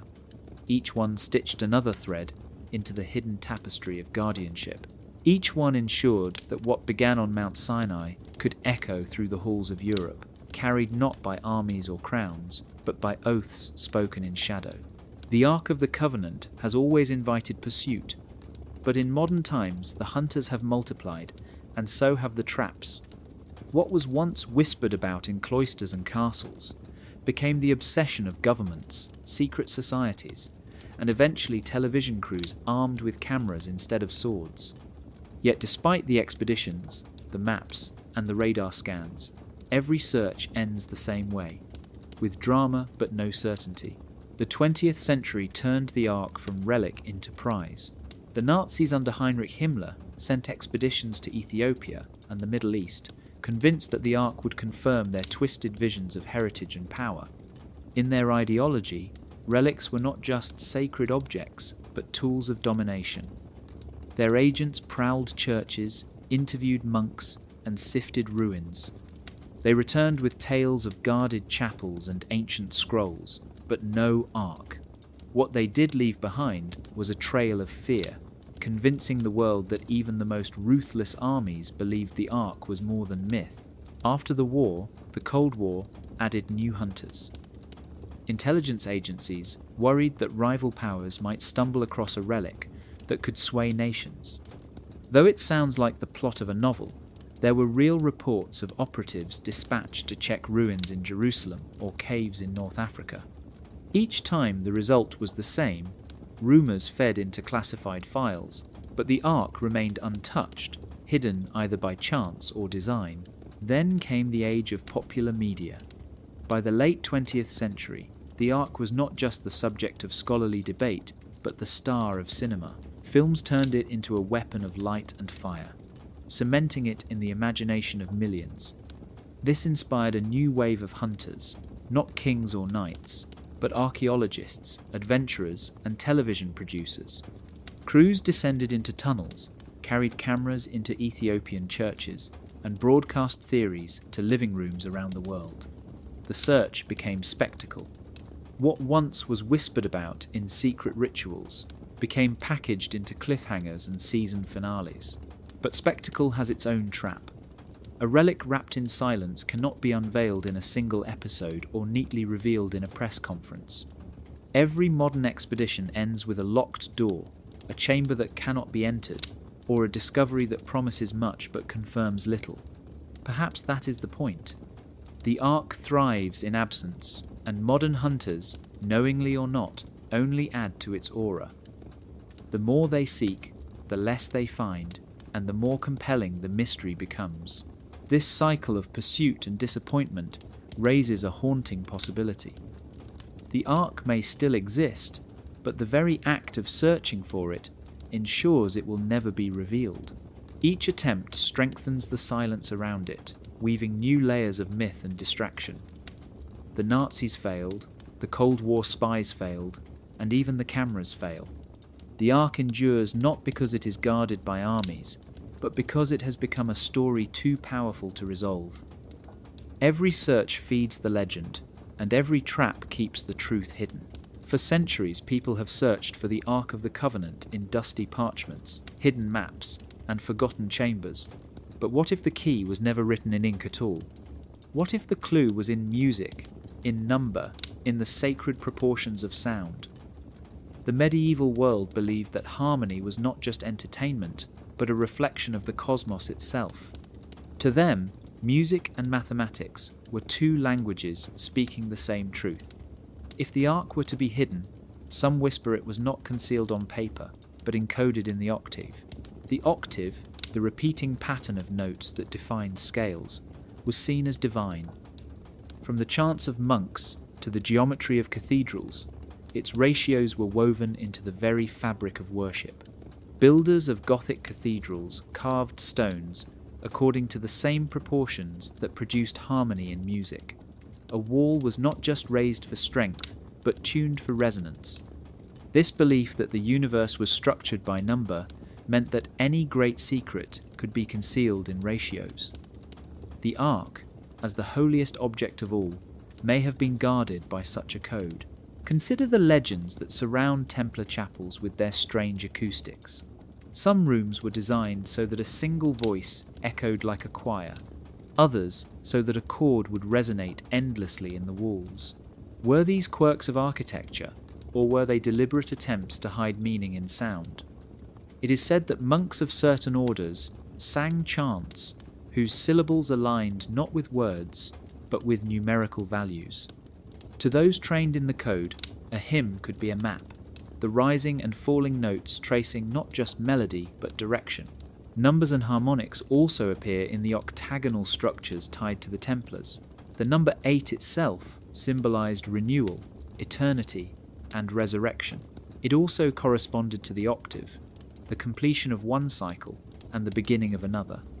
If the ark's resting place was ever encoded, perhaps it was done through these harmonics, each chapel a chord, each tower a note, forming a symphony of geography across the landscape. To the untrained eye, they were simply buildings. To the guardians, they may have been sheet music written in stone. Even the psalms, said to have been sung before the ark in ancient days, carry numerical patterns. Scholars have long noted that certain verses align with sequences of 7, 8, and 12, numbers deeply tied to harmony and proportion. Could it be that the Bible itself preserved a hidden code, one that later guardians expanded through architecture and chant? If parchment could be forged or destroyed, song could endure, passing secrets from lips to ears across centuries. Decoding the octave is not simple, and perhaps it was never meant to be, but the idea lingers that the ark's map was less a drawing and more a resonance, a harmony that linked heaven and earth. In this view, the ark survives not just in silence, but in sound, hidden in the spaces between notes, waiting for someone to hear the pattern and follow its music into mystery. If guardians of the ark still walk among us, their burden is not only secrecy, but decision. For centuries, silence was the obvious path. In ages of kings and crusades, to reveal the ark would have sparked wars beyond measure. But now the dilemma has changed. We live in a skeptical age, an age where relics are demanded to prove themselves under microscopes and DNA tests. For a custodian, the question is not simply how to protect the ark, but whether protecting it still means hiding it, or whether the time has come to reveal it to a world that may not believe even when it sees. The temptation to reveal must be strong. Imagine a relic that could unify fractured faiths, silence critics, and confirm ancient scripture. In a world of doubt, the ark could stand as proof that the sacred is not just story, but fact. Yet, proof comes with cost. If the ark were shown to the world, it would be stripped and scanned, treated less as holy and more as specimen. Laboratories would probe it, governments would claim it, and religions would fracture over who had the right to speak in its presence. In trying to prove the sacred, the guardians might destroy its meaning. The other choice is protection, the path of silence. To keep the ark hidden is to let mystery endure, to preserve faith as faith, untainted by science or politics. But this too has a cost. Generations pass, and in silence, memory fades. Guardianship becomes heavier, fewer believe, and the burden may feel like guarding not a relic, but a fading story. To remain silent risks letting the ark become myth, its truth locked away until no one remembers why it mattered. The dilemma is sharper now than ever. In the past, secrecy kept the ark safe from armies. Today, secrecy risks erasing it entirely. A custodian, in this age, must weigh two dangers: reveal it and risk desecration, or protect it and risk oblivion. It is not a choice of treasure, but of meaning. The ark has always been more than wood and gold. It has been presence, covenant, mystery. To reduce it to an artifact would be to kill its soul. To bury it forever would be to silence its voice. Perhaps this is why no one has spoken.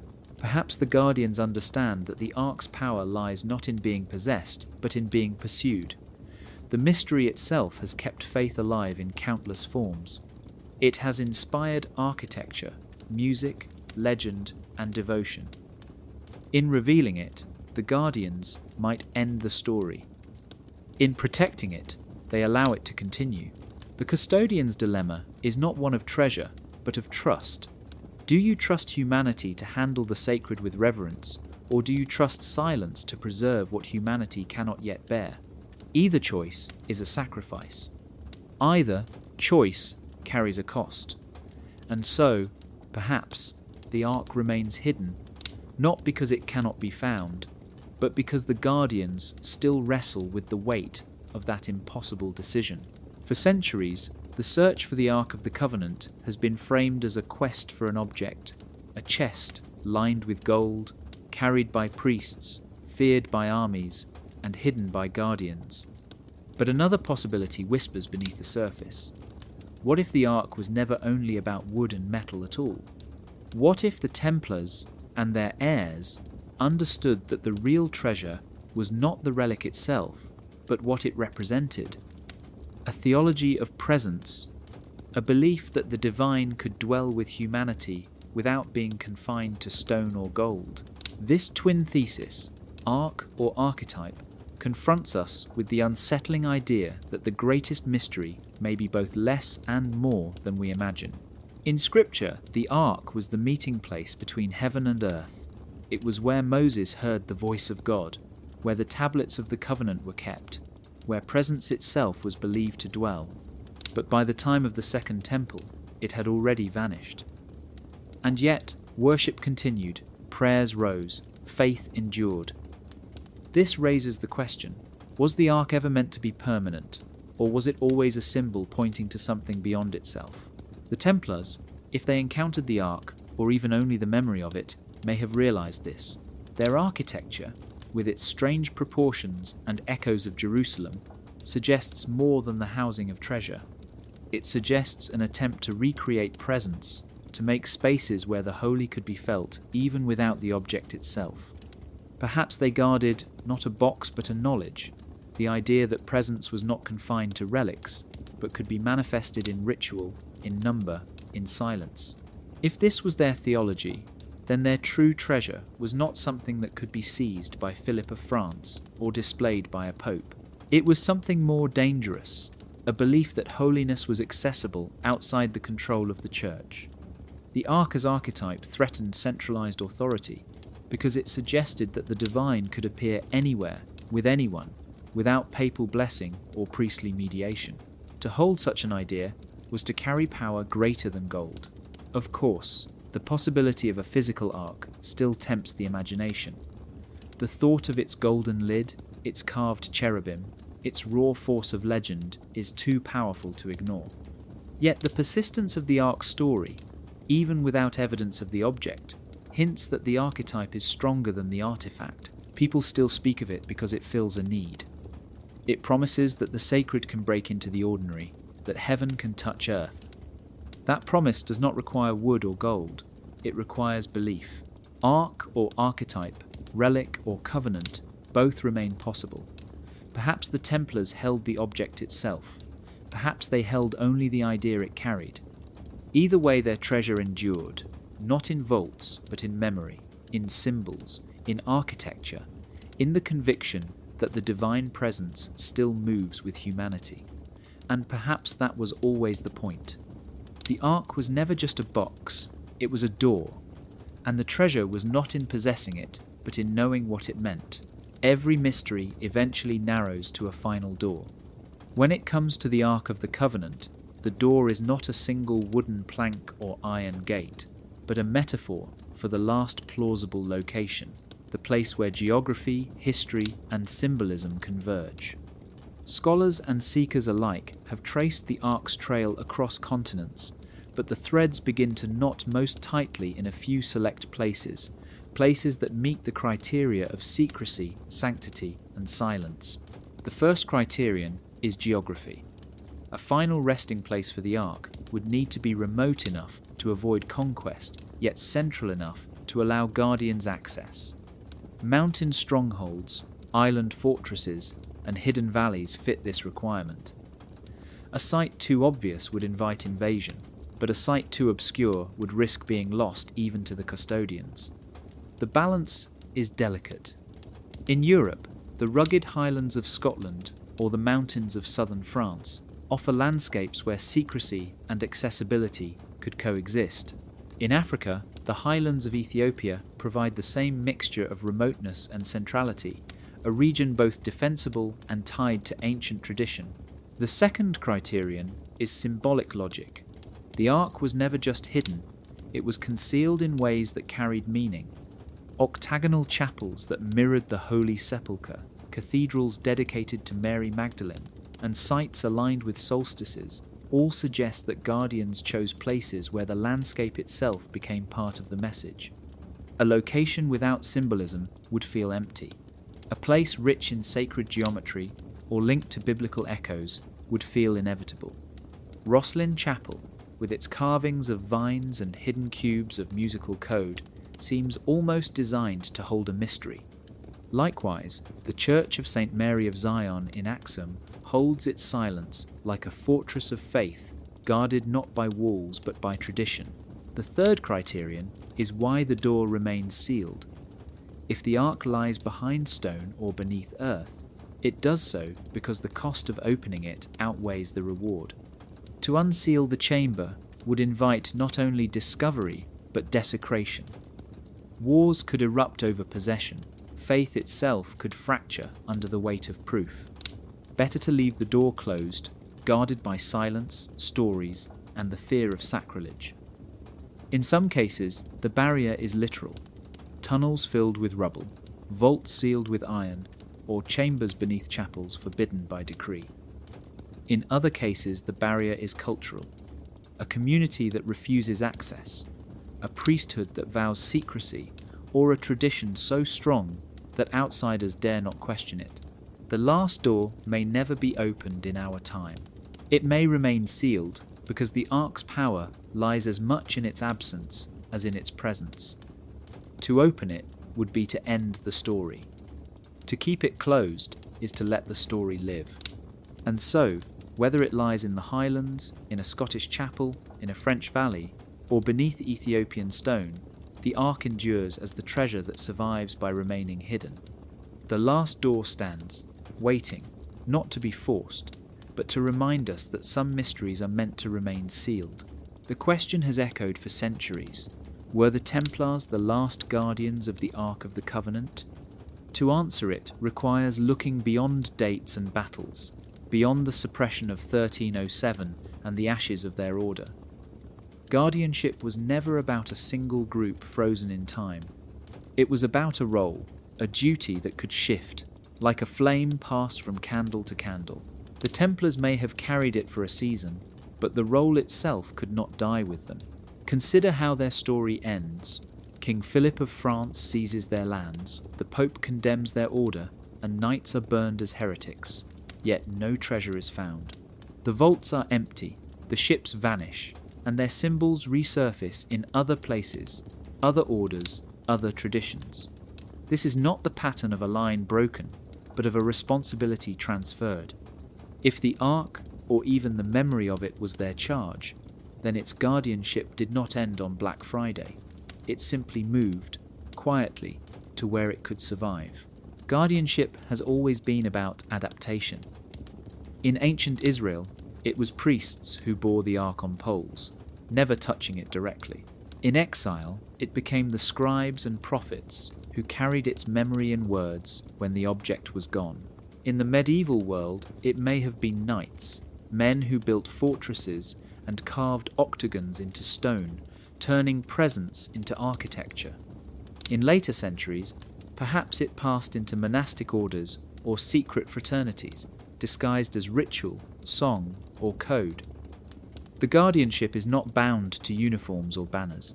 It is bound to the necessity of silence.